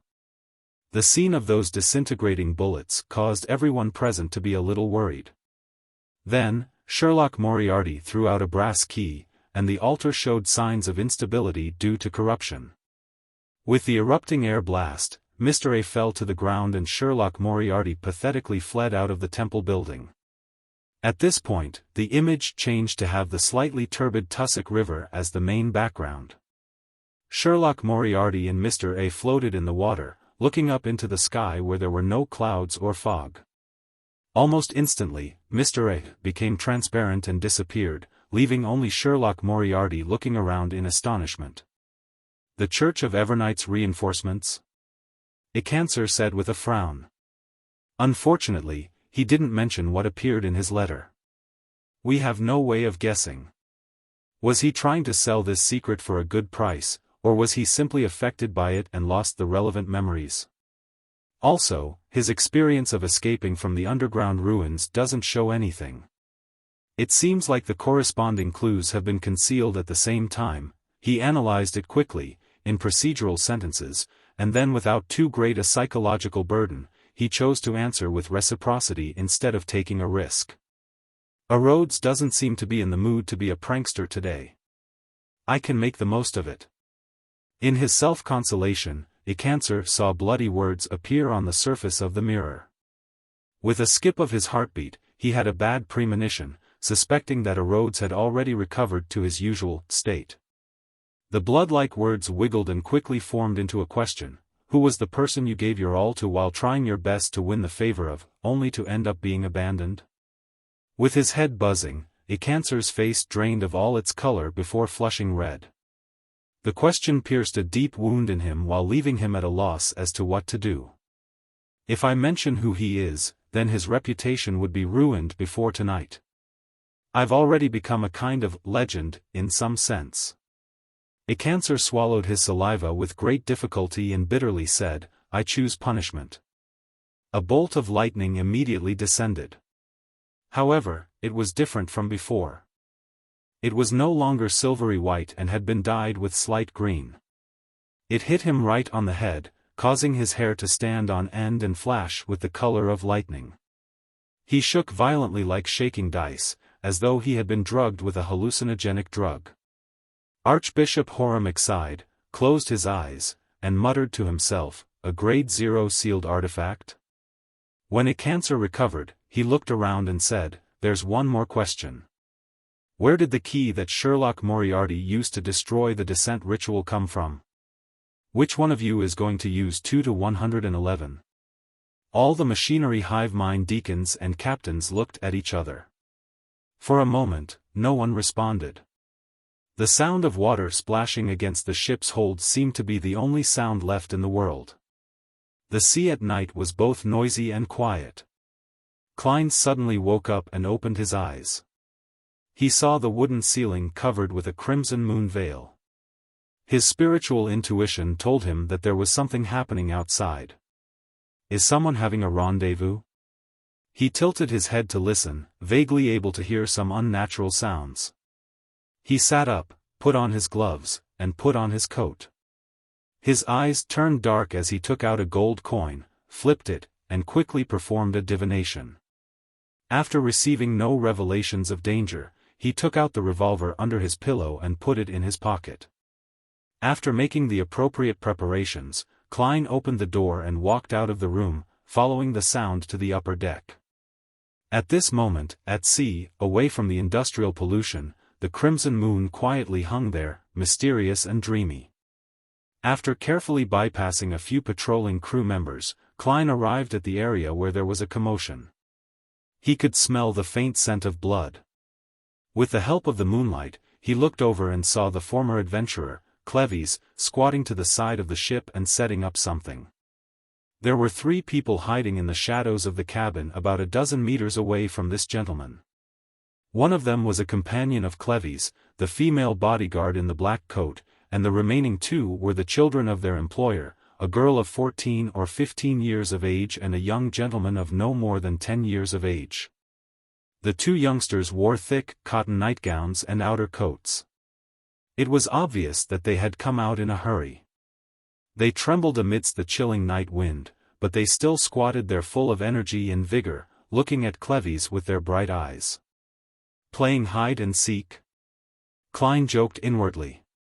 He purposely increased the volume of his footsteps, causing Cleves and the others to turn their gaze towards him. Friend, what happened? Klein recalled the expressions of some bounty hunters he knew in Eastborough. But he still maintained Gehrman Sparrow's unique identity of being cold and sharp. Cleves replied, unperturbed, a private job, a hunt that came by accident, but one that's worth looking forward to. A hunt?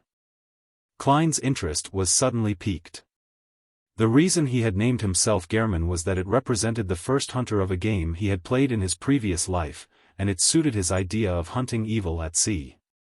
Klein was in no hurry to inquire about the reason. Using his left hand which wore creeping hunger, he pointed at the shadow next to him with his left finger. Private job? Doing a private job in front of your employer? Cleves, who was squatting there, glanced at the boy and the girl and said, without changing his tone, Cecile wasn't careful enough and ended up waking Donna and Denton up. She had no choice but to let them follow. The girl called Donna wrinkled her nose when she heard her name mentioned. She curiously looked up and asked Klein, Uncle, are you also an adventurer? Uncle? Even if it's the me from Earth, I'm at most 10 years older than you. Klein said in amusement, no, you can't use the word also. Strictly speaking, I'm the only adventurer here, they're just bodyguards right now. He turned to Cleves and said, hey. Mate, what prey did you discover? Cleves looked into the faint crimson waters and said, a Murloc. Murloc? That's a beyonder creature. Even though it's of the lowest grade, it's still quite difficult for ordinary people to deal with them. They would need at least 5 to 6 people and 4 to 5 spears to have a chance. That's right, the scales on a Murloc's body are very hard. Revolvers can only deal a little damage. They need to have a rifle. Klein raised his eyebrows and asked, "What do you plan on doing? And how are you sure it's a Murloc?" Cleves pointed to the edge of the ship and said, "There are traces of its body's mucus here.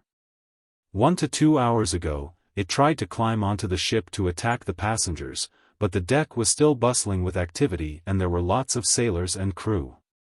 Klein took a few steps forward and saw that there were some traces of green corrosion on the side of the ship. He recalled the information he had come into contact with in Tinjin City, and it coincided with the content in the books. He asked with great interest, why must it be one, and not a group? He remembered that Murlocs had a tendency to live together. If it's a group, then they'll directly destroy the ship's hull and let everyone sink. Moreover, the area around this channel and the surrounding sea have already been cleared of Murlocs. The Church of Storms really enjoy hunting them, Cleves solemnly explained. That's because Murlocs are probably one of the main ingredients of the Sequence 9 Sailor Potion. Klein stroked the revolver in his pocket and asked with a smile, "Are you confident?" Cleves didn't directly answer him and instead opened a paper bag beside him. Inside the bag were some pig organs still stained with blood. This was the source of the smell of blood that Klein noticed. All Murlocs like this kind of food and are unable to resist its allure. Of course, these monsters love human organs the most, so in many sea legends, it's emphasized to prepare some pig or beef organs from the ship's kitchen or canned organs, Cleves said as he sprinkled some granules. Pepper granules can cause the Murlocs to feel the excitement of smoking marijuana and lose some of their sense of balance. This can last for about a minute, and after that, the Murlocs will be exhausted after the high state of excitement has subsided. He then took out a wooden box from his clothes and placed the dark green paste on the tip of the trident, dagger, and short knife. The mint cream that's popular in Pritz Harbor is a unique sweetener for humans, but in the eyes of the Murlocs, it's a deadly blood toxin. In addition, I borrowed 2 rifles from the sailors. I got an agreement to not disturb this area for 20 minutes, and I spent a sizable sum of money. However, as long as I can successfully kill a Murloc, then I'll be able to reap 10, 20, or even 30 times the cost. As expected of an experienced adventurer, he's exceptionally aware about the weaknesses and problems of his prey. Listening to him speak, I feel like they have a chance of successfully hunting the Murloc, even if they aren't Beyonders. In the face of traps and firearms, low-sequence Beyonders really aren't much stronger than the average person. It's not like there are no low-sequence Beyonders who die in gang wars. However, Murlocs are creatures that seem to wear full-body armor. It's not easy to kill them. They would be injured, but it's not like they can't escape. Klein curiously asked, "You seem to have killed quite a number of Murlocs?" Understanding the characteristics of common sea monsters is a prerequisite for an adventurer's survival. Cleves didn't show the joy of being praised as he remained calm and silent. As they conversed, the girl, Donna, and the boy, Denton, squatted in the shadows and listened with relish. They found all of this to be the most interesting thing in the world. "Yes, I also need to brush up on my studies in this area." Klein smiled and said, "So that's how it is. I didn't disturb you, did I?" Cleves pierced a portion of organs on a rod and said with a deep voice, "If you want to participate, take care of Donna and Denton so that Cecile won't be distracted." "Sure." Klein, who wanted to watch from the sidelines, smiled and agreed.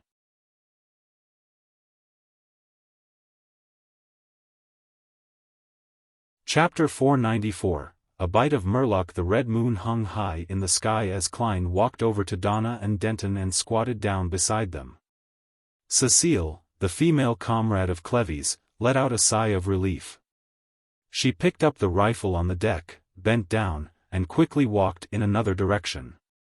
She opened up a distance of about 10 meters from the peppered pig's organs. "Uncle, is it starting?" The mischievous, freckled teenage girl, Donna, suddenly felt a little nervous. However, her face was filled with curiosity and anticipation. Klein raised his left index finger to his mouth, motioning for the 2 young ones to be quiet. At times like this, he couldn't help but thank Roselle. It was because of the efforts of this transmigration senior that some of his habitual gestures had become common body language in the northern continent, so it wouldn't lead to misunderstandings. It was said that in the early part of the Fifth Epoch, this "don't talk" gesture was an insult in Loan. But in certain parts of the southern continent, it means, kiss me. Klein's mind was a little distracted for a moment. Donna and Denton didn't dare to say anything else. They just squatted there quietly, watching with rapt attention as Cleves prepared for the battle.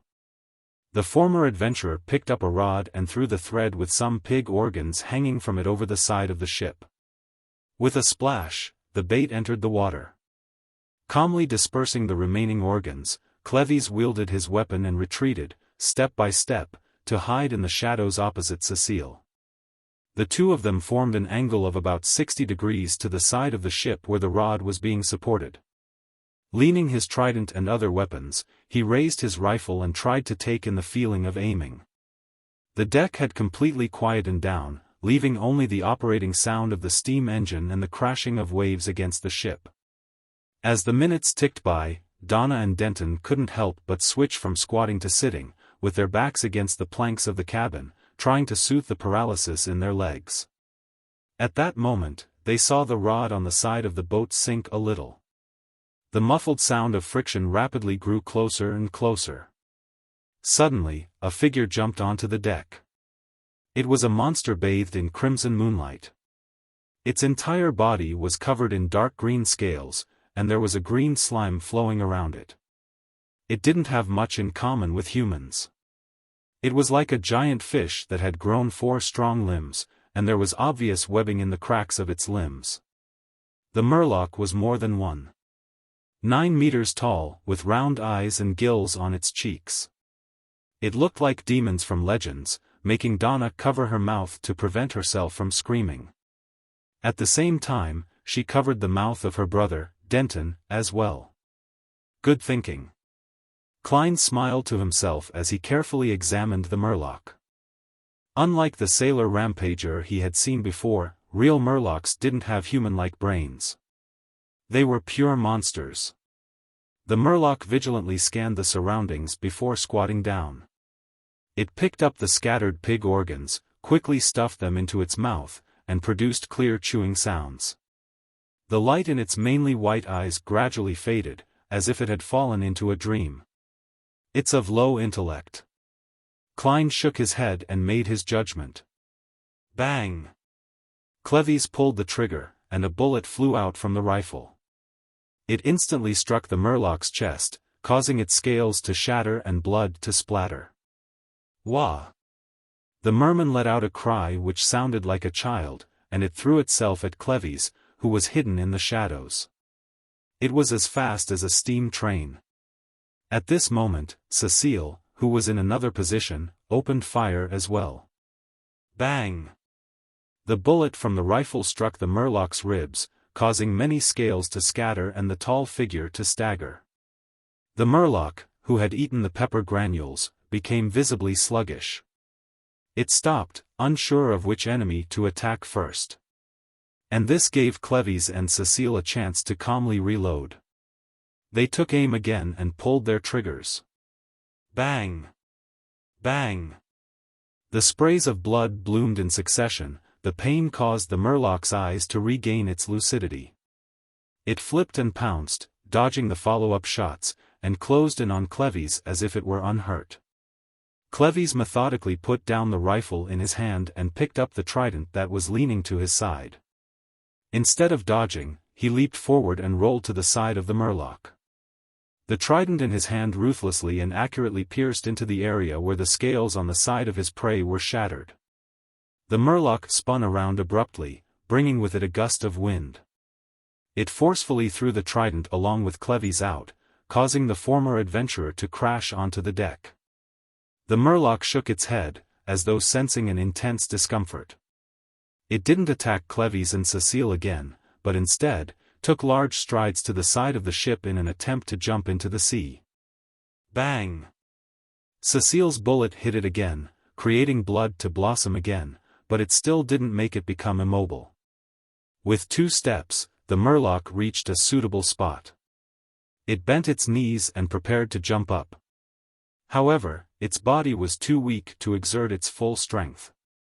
The distance it had jumped was obviously not enough, so it could only land on the inner side of the ship. Bang! The Murloc bore the brunt of the damage and tried to flip over the side of the ship. Seeing it almost escaping, Klein took out his revolver. Just then, a loud bang came from another direction. The Murloc's left eye turned into a bloody hole, and one could vaguely see a pale gelatinous substance squirming inside. It wasn't dead yet. It lay on the floor of the deck, trying its best to crawl and get up again. After a few seconds, the poison took effect and it twitched to its death. Klein traced the sound and saw a middle-aged man step out of the shadows on the other side of the cabin. The middle-aged man was wearing a thick dark red coat and white slacks. He was wearing the standard ship-shaped hat of this era. He was holding an iron-colored musket that was a relic of the times as white smoke billowed out of its thick black muzzle. Klein had heard the attendant introduce the man before, and he knew the man. He was the captain of the White Agate, Eland Cag. With obvious wrinkles at the corners of his eyes, his forehead, and the corners of his mouth, Eland walked towards Cleves and said with a smile, "As a captain, I must ensure that no accidents happen. Forgive me for watching by the side all this time." Cleves had already stood up. He didn't betray his emotions. "This is your ship. According to convention, you have the right to share in the spoils."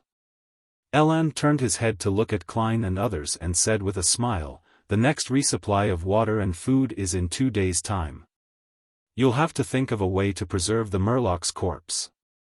How about this, sell it to me at a cheaper price, the difference is the reward I deserve. This is the best solution." Cleves and Cecile exchanged glances and agreed to Eland's request. "For 130 pounds, it's all yours.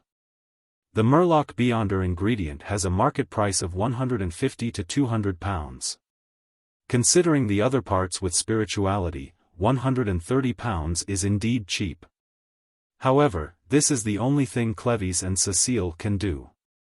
This is Eland's ship, and he had a large group of armed sailors and crew to help him. If the negotiations break down, they could sink everyone here into the sea within minutes.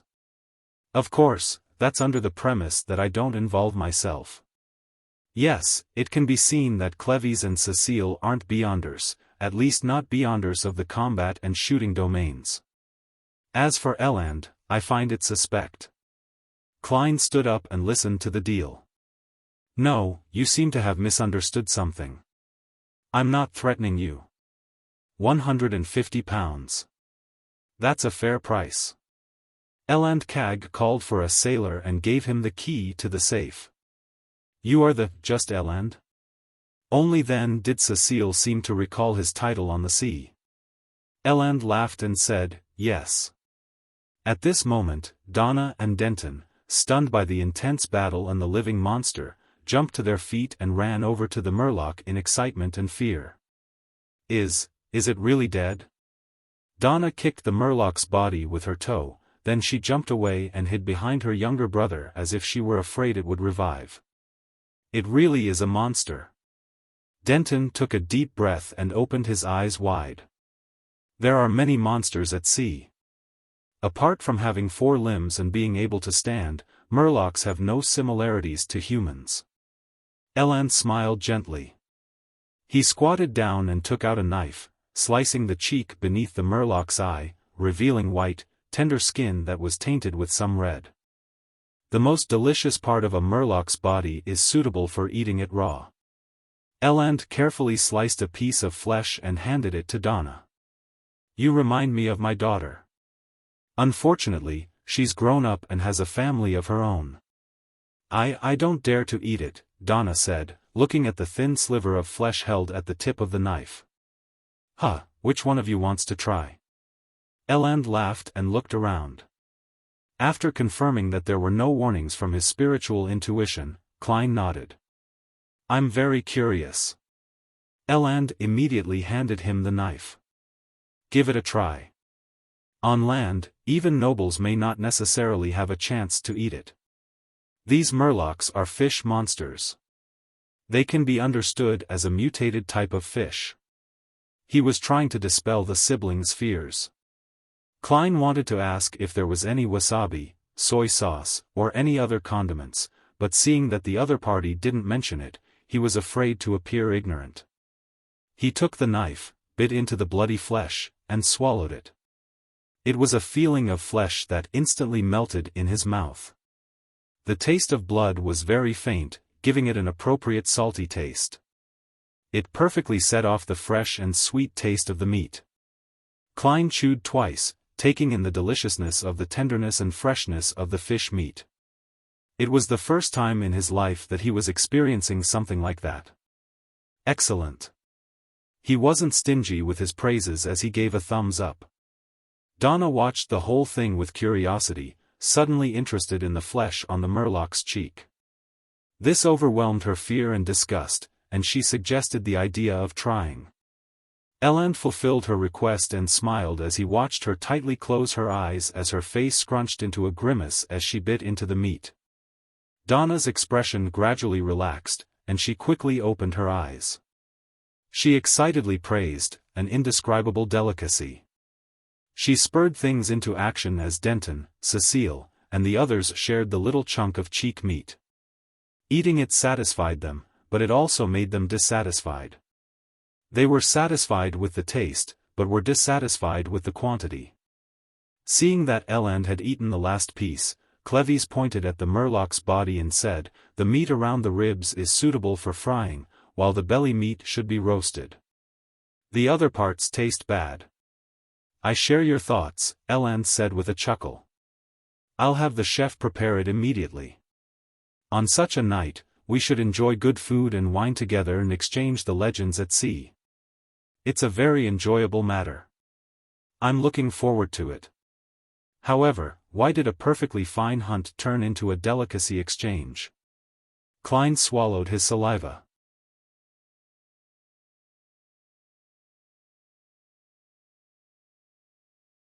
Chapter 495, Legend of Treasure. Above the deck, there was an extra layer of asbestos beneath the grill to prevent the coal sparks from being blown out by the wind and scorching the surface of the ship. The fat cook, wearing an apron and a tall white hat invented by Roselle, used a fine brush to constantly apply a seasoning created from a secret recipe, basil, fennel, sea salt, pepper, and lemon juice, to the long, white strips of fish, and frequently flipped them over to ensure that both sides were evenly heated. The flesh of the Murloc's belly was fatty, dripping with drops of oil and causing the coal beneath the iron mesh to sizzle and flare up. An enticing aroma began to fill the air, and Klein inhaled again and again. In front of him was a round table and a chair. On top of the table was a unique-looking bottle of wine. The wine was golden red in color and seemed slightly sticky as it swirled about. Sonia blood wine is brewed from the sugarwood juice found in the surrounding areas of Golden Spring. It tastes like thin honey mixed with blood.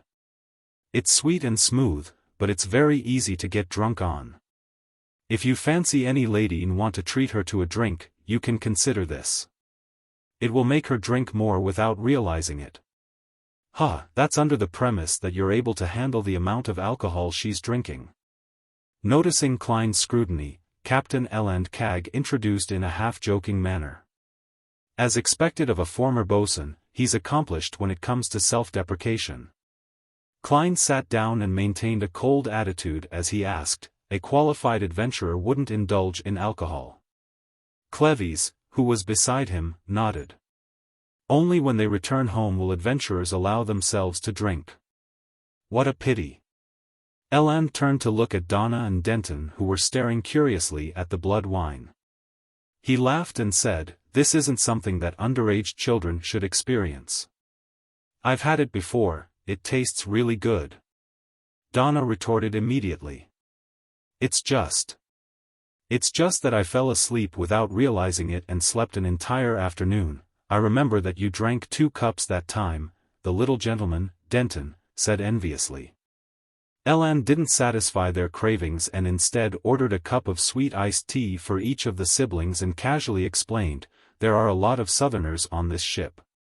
Denton retracted his disappointed gaze and looked at the Murloc, which had its valuable materials taken away. He said rather innocently, Actually, it's not that scary. It's just a bigger, uglier fish with 4 limbs." Donna shot a glance at her younger brother. "Congratulations, you've finally recognized the essence of it." She then looked eagerly at Clevis and Eland. Uncle, are there many of these monsters in the sea?" Murlocs didn't possess beyonder powers which were beyond one's imagination.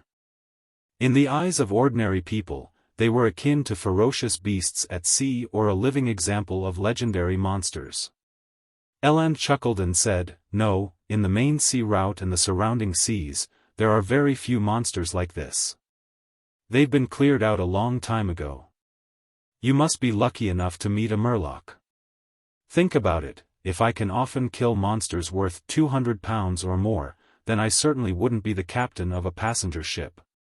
I'd organize my own hunting boat to chase down these gold pounds." "That makes a lot of sense." Klein secretly cheered him on.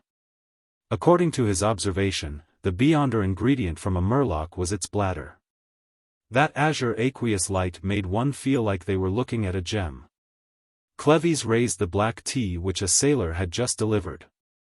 He first smelled it before taking a sip.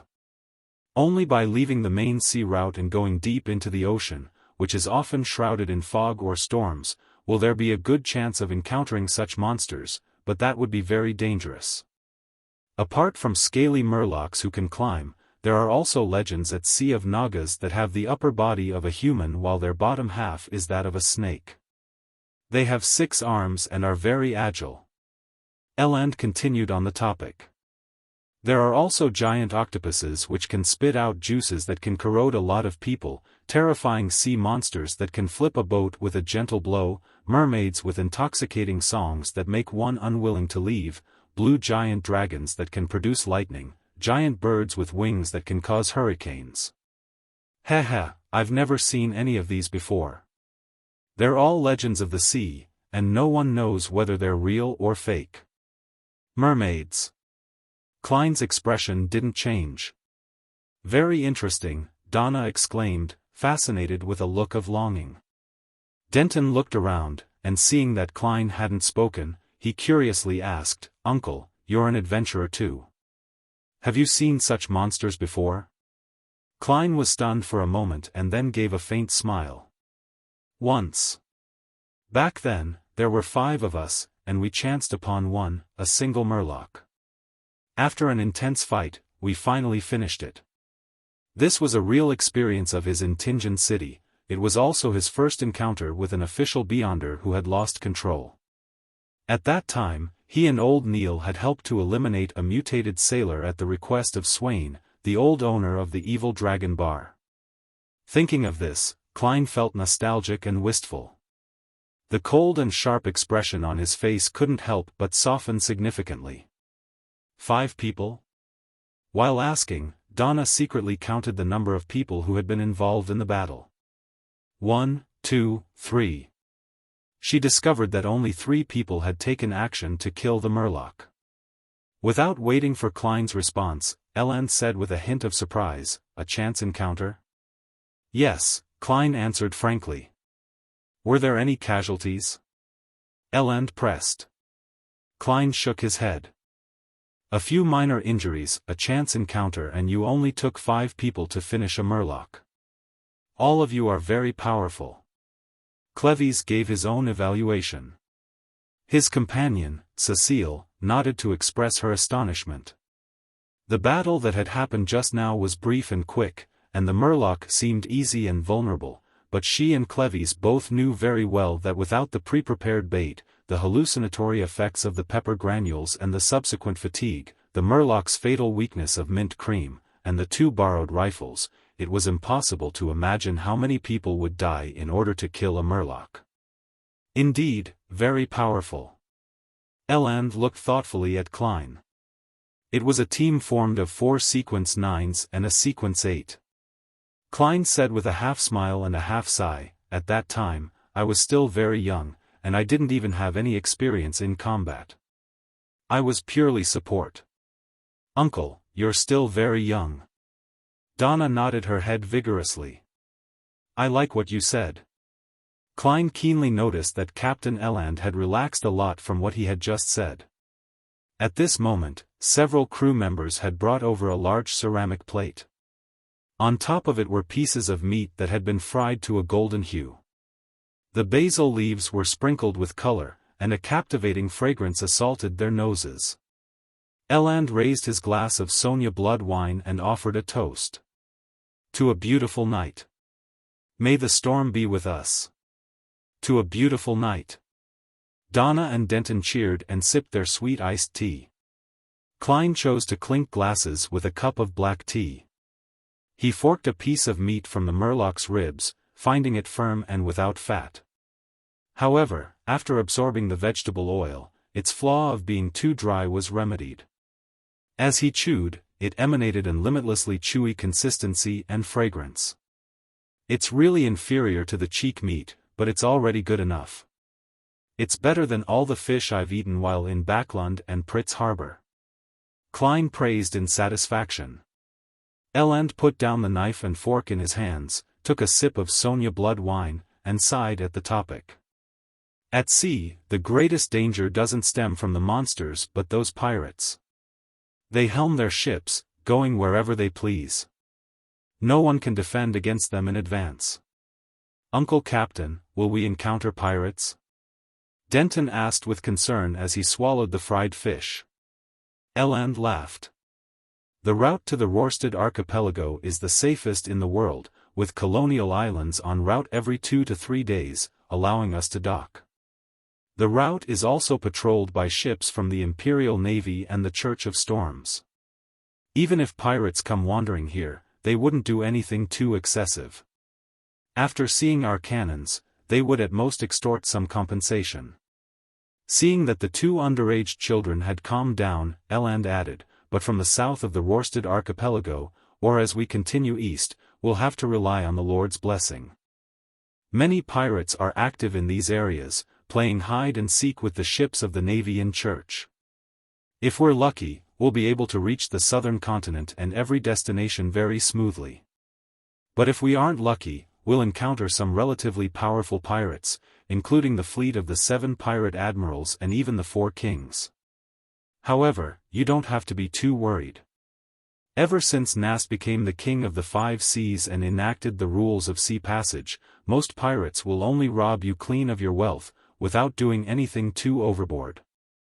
Around this area, we're most afraid of encountering the captain of the Black Tulip, Admiral Hell Ludwell.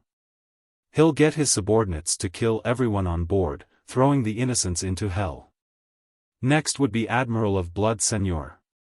He loves blood, and he allows his subordinates to partake in heinous acts. Many girls have suffered under them before being sold to different islands." Donna trembled as she subconsciously changed the topic. "I heard that there are a lot of treasures at sea." "There are legends of treasures, but most of them are fake." Eland glanced at Clevis and said, "There are 6 stories which are the most famous. Ranked first is the Death's Key. Rumor has it that at the end of the 4th epoch, Death, who had caused the Pale Disaster, was attacked by the 7 gods and ended up perishing. He attempted to return to the southern continent and created a raging stormy wave, an impassable barrier. It completely obstructed the sea route between the northern and southern continents. This is the origin legend of the Berserk Sea. However, he eventually failed to return to the southern continent and ended up vanishing in the sea." When he said this, Eland sighed with pangs of yearning. It's said that in some secret place in the Berserk Sea, the treasure left behind by Death is waiting for the person holding the specific key to find it and open it, but no one knows what the key looks like, or where it will appear. Ranked second is the Fountain of Unaging. It's deep in the Sonia Sea. Rumor has it that one of the 4 kings, King of Immortality, Agalito, had drunk the waters of the Fountain of Unaging.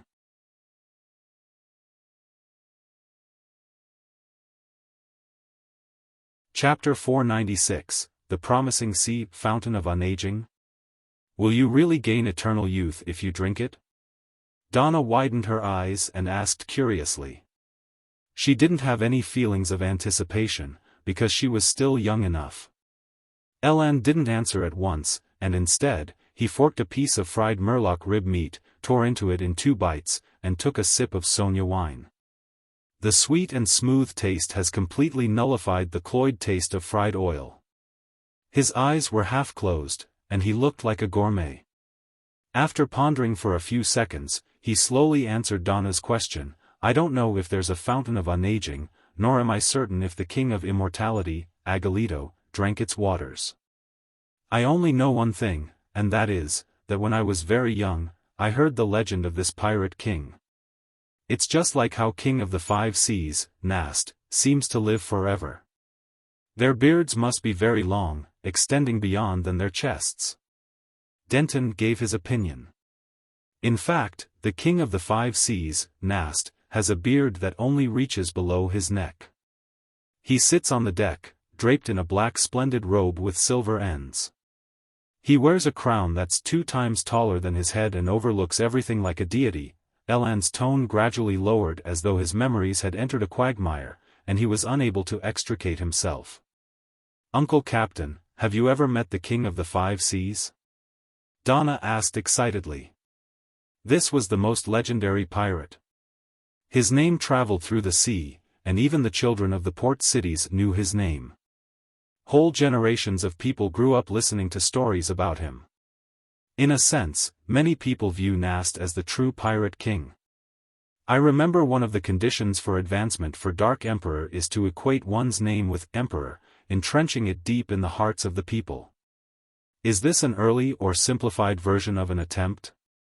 I wonder what sequence the King of the 5 Seas is at now. Although Klein was focused on sampling the Murloc meat, his mind whirled as a result of the group's discussion.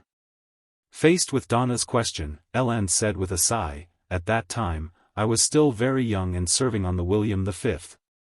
Once, our fleet tried to cross the Strait of Calamity in the Berserk Sea and encountered the Dark Emperor's ship there. In those few minutes, everyone, including the fleet captain, lost the will to fight. Fortunately, Nast didn't give the order to attack us. Very cool, the boy Denton cheered, his eyes shining. Elan didn't continue the topic. He smiled and said, as for King of Immortality, Agalito, I've never met him in real life. I only know that his bounty notice depicts a pale middle-aged man. How pale? Let me give an example you can understand. It's like he's been dead for some time, a corpse which is just beginning to rot. When Donna and Denton heard this analogy, they subconsciously looked at the badly mutilated Murloc's corpse and involuntarily quivered their throats. Of course, the most important thing in a bounty notice isn't the looks. It's the bounty reward. In loan alone, Agalito is worth 100,000 pounds. And his bounty is the lowest among the 4 kings. Elan diverted the topic and said, let's continue the stories about treasure. Ranked 3rd is the inheritance of the Solomon Empire. In the 4th epoch, when that massive empire was dissolved and destroyed, the royalty brought treasures that even the gods would be jealous of onto a ship. They steered it deep into the Fog Sea, awaiting the opportunity to rebuild their dynasty.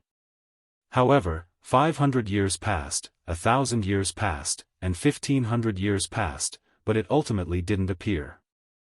Rumor has it that the King of the 5 Seas, Nast, inherited parts of the Solomon Empire's inheritance.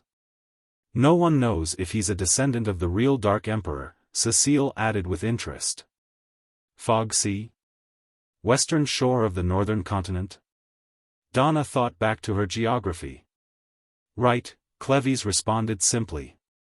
West of the northern continent was the Fog Sea, to its east was the Sonia Sea, south was the Berserk Sea, and north was the North Sea.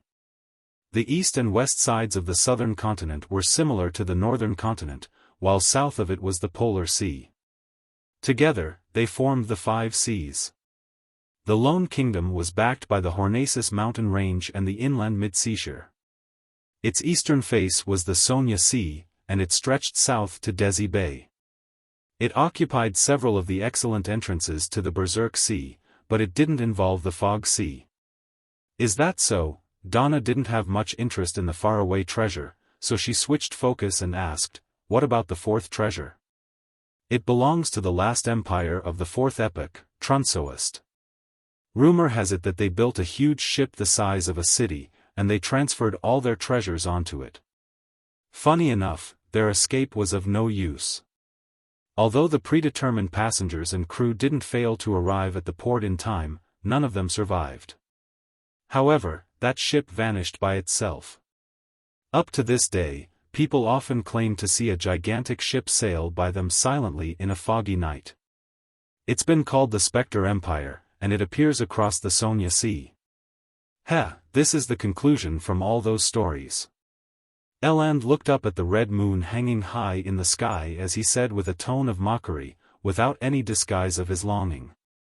Perhaps we will see it pass us by tomorrow night. No, tonight.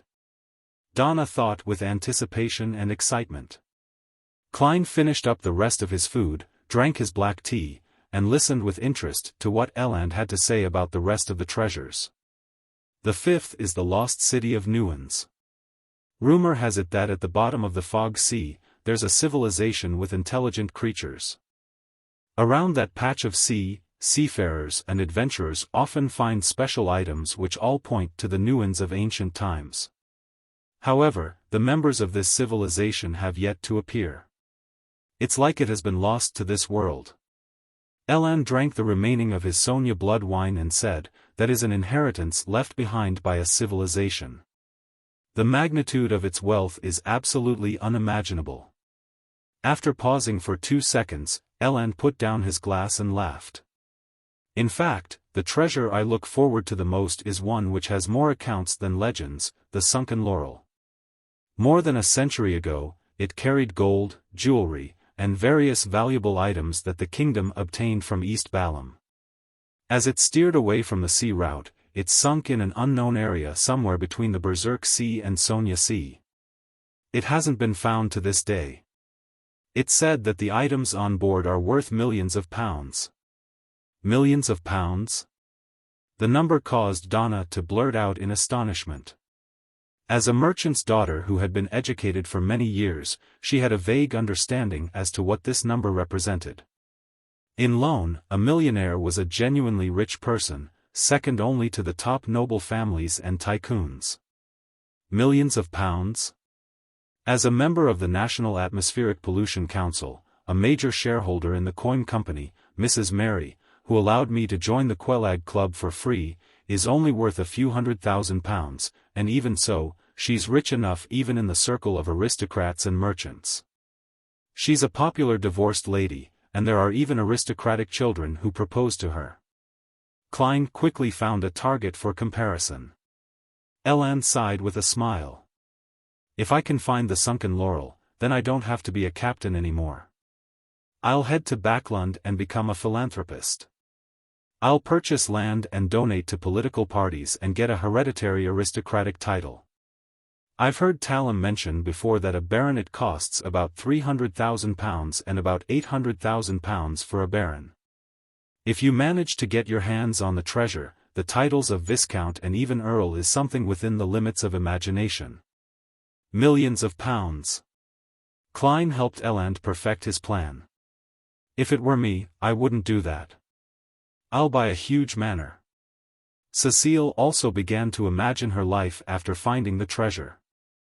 I want to hire many servants and helpers, plant large tracts of wheat, build vineyards, make wine for myself. Also, I want to have a room where I can sunbathe, have leisurely moving cows, sheep, and horses, and have bread from my own mill, just like a beautiful picturesque scene. Eland laughed when he heard that. Ma'am, do you know how much a manor like this is worth? No, I don't. Cecile shook her head. It's only a few £1,000s. If you find the sunken laurel, you can buy 1,000 of those manors. Eland used exact numbers to illustrate the value of the treasure. 1,000 manors? Cecile couldn't help but raise her cup and drink a mouthful of black tea. Before this, she had known that several £1,000,000 was a lot of money, but she hadn't expected it to be this much. In order to alleviate the shock in her heart, she looked at Clevis and said, "Boss, if you find the sunken laurel, what do you plan on buying? No, what sort of life do you wish to have?" Clevis fell silent for a moment before saying, "Return home. I'll hug my wife and children, telling them that I no longer need to go on an adventure out at sea again." Not a bad guy. Klein nodded slightly. Donna looked at him curiously. "Uncle Adventurer, what about you?" Klein replied expressionlessly, "Tell myself not to sleep anymore. Hurry up and wake up." Pfft. Donna spat out the sweet iced tea she'd just drunk, but fortunately, the fried fish on the table had already been eaten. At this moment, Klein sighed inwardly. "Even though I know it's basically impossible to find the treasure, otherwise, the various churches would have already done it with all the powerhouses they have. But when discussing such topics, I couldn't help but get excited. This is the charm of treasure. Even if it was just a legend, it can attract many adventurers." Donna wiped her mouth and sat down like a lady, as though she wasn't the one who had lost her composure. The little boy, Denton, asked, still eager for more, "Are there any other legends of treasure?" Eland looked at Clevis, indicating that he should answer. Clevis calmly drank a mouthful of black tea and said in a deep voice, "There are countless treasures at sea.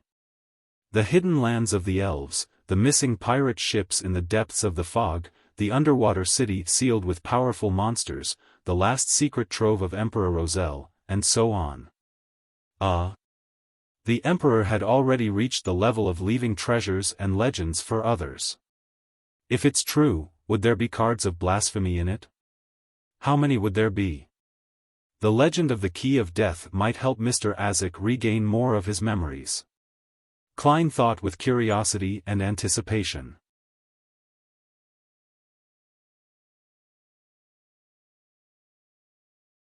Chapter 497, The Wall of Rewards. After the talk about the legends of treasures that had inspired generations of adventurers to go to sea came to an end, the cook had also finished roasting the flesh of the Murloc's belly. They were white after being cooked, charred a little black, and covered with tiny brown particles that glistened with a moist, oily glow. The repeated smearing of seasonings had already seeped into the texture of the meat, effusing it with a tantalizing visual effect. "Desi grilled fish, it's different from how you usually eat it." Eland pointed at the white porcelain plate the cook lowered. Donna held her fork and knife and eagerly said, "I love honey-roasted fish. But this is also very appetizing." Honey-roasted fish. How much honey would that take? If I have a chance to try it, the taste should be pretty good.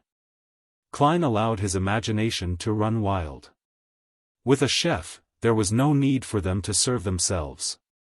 They could only look on expectantly as pieces of fish were sliced, placed on different plates, and served in front of them.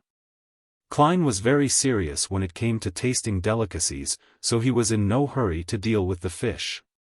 Instead, he took a sip of black tea and used the slightly sour liquid to clear his mouth of any remaining flavors.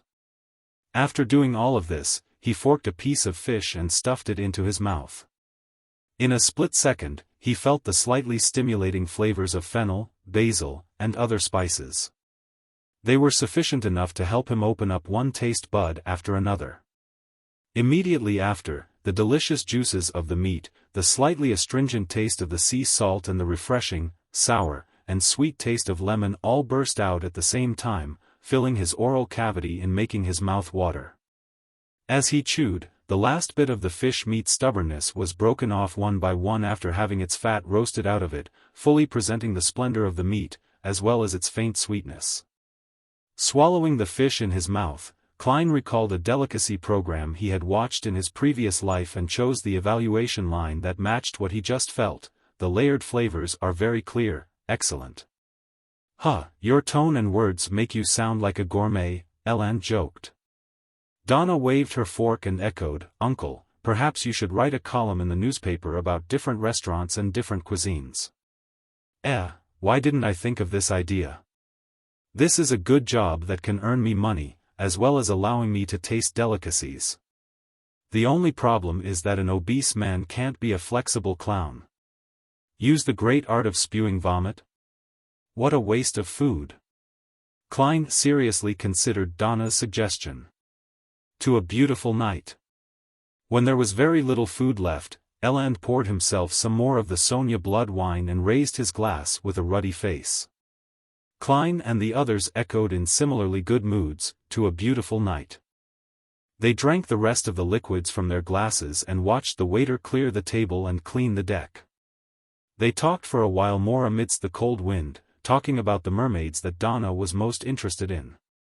Cleves told the young lady that, in some legends, mermaids were also called sirens, and they used their songs to confuse humans not for entertainment but for hunting. Aside from the possibility of encountering these creatures on the sea route from the Gargas archipelago to the depths of the Sonia Sea, there was a certain chance of discovering it in dangerous seas that haven't been explored by humans. However, all of this stemmed from the drunken boasting of certain pirates, and they all avoided the question of how they escaped from the mermaid songs, which made it highly suspicious. No matter what, this at least points me in a possible direction. Klein took note of what they had discussed. Donna, Denton, it's time to go back. You'll have to get up early tomorrow and have breakfast with your parents. Cecile looked at the moon's position. Fine. Donna stood up reluctantly. Denton hurriedly asked, Do I have a chance at becoming an adventurer? His mind had been captivated by the previous hunt and the legends. Cleves walked to his side, patted his shoulder, and said, Before you ask this question, you need at least 5 years of combat training and studying. I think your father will hire a good tutor for you. Yeah. Denton's eyes lit up, and he nodded vigorously. After 5 years, the adult you probably won't want to be an adventurer who can find himself buried at the bottom of the sea at any time. Cleves's handling of the situation was very shrewd. He didn't immediately refuse him, but rather he gave him hope and let time wash away his interest. This prevents the child from becoming suddenly rebellious. Regardless, mastering a fighting technique is always beneficial for anyone. Klein put his hands in his pockets and thought with appreciation. On the way back to the interior of the cabin, Cleves handed 2 5-pound notes to Klein. Your payment. He had just received £150 from Ellen's purchase of the whole Murloc. I didn't do anything, Klein instinctively refused. Cleves glanced at him with his pale blue eyes and said in a low voice, You freed up Cecile and took good care of the children. Took good care of the children? Klein was somewhat amused, but he finally took the 2 bills and drew a triangle on his chest. You're more generous than I thought. Thank you. He stopped declining because he suddenly figured out something. If he hadn't accepted the £10, then in the eyes of a veteran adventurer like Cleves, it would appear as though he was dissatisfied with the price and was attempting to get more, making it possible that he would attack them at any time. Among self-proclaimed adventurers, there was definitely no lack of greedy madmen. Seeing Gehrman Sparrow pocket the money, Cleves looked away and said flatly, This is a rule of the sea. Without another word, he followed Cecile, Donna, and company into the cabin. If I could get such rewards with every single mission and job of this difficulty, then I would have long made a fortune with my job as a private detective. Klein gave a self-deprecating laugh and turned his head to look at the red moon hanging high in the sky. It still shone quietly and gently in the night. Legends of the sea, different monsters. I've finally found the slight feeling of being an adventurer. Klein turned around and walked to the edge of the ship. Bathing in the crimson veil, he admired the waves that were growing darker. Gradually, his mood settled as he walked out bit by bit from the gloom of Backlund's great smog. The cold, damp wind slapped his face, and the vast, endless ocean caught his eye, opening up his heart. For a moment, Klein felt the urge to sing, but when he opened his mouth, he found that he couldn't remember the corresponding modern verses. I can't just end up saying, "Oh see, you're all water." The Emperor Savant sequence is really well suited to doing such things. When I have the time, I should read through his poems so as to not look like illiterate. Klein lampooned as he looked at the red moon and the ocean before sighing. What a beautiful night. After an accidental episode of getting lost, the exploratory team returned to the City of Silver. Looking at the wall's cracks filled with weeds, Derek found himself in a trance, as if he had been gone for many years. Diagonally behind him, Demon Hunter Collins' eyes suddenly wore a lost look as he raised his hand to press on his right temple. The rest of the team members were filled with joy and relief from the bottom of their hearts. After a difficult exploration, having a home waiting for them was the happiest thing in their hearts. Collins' gaze returned to normal as he turned his head to the side and looked diagonally ahead.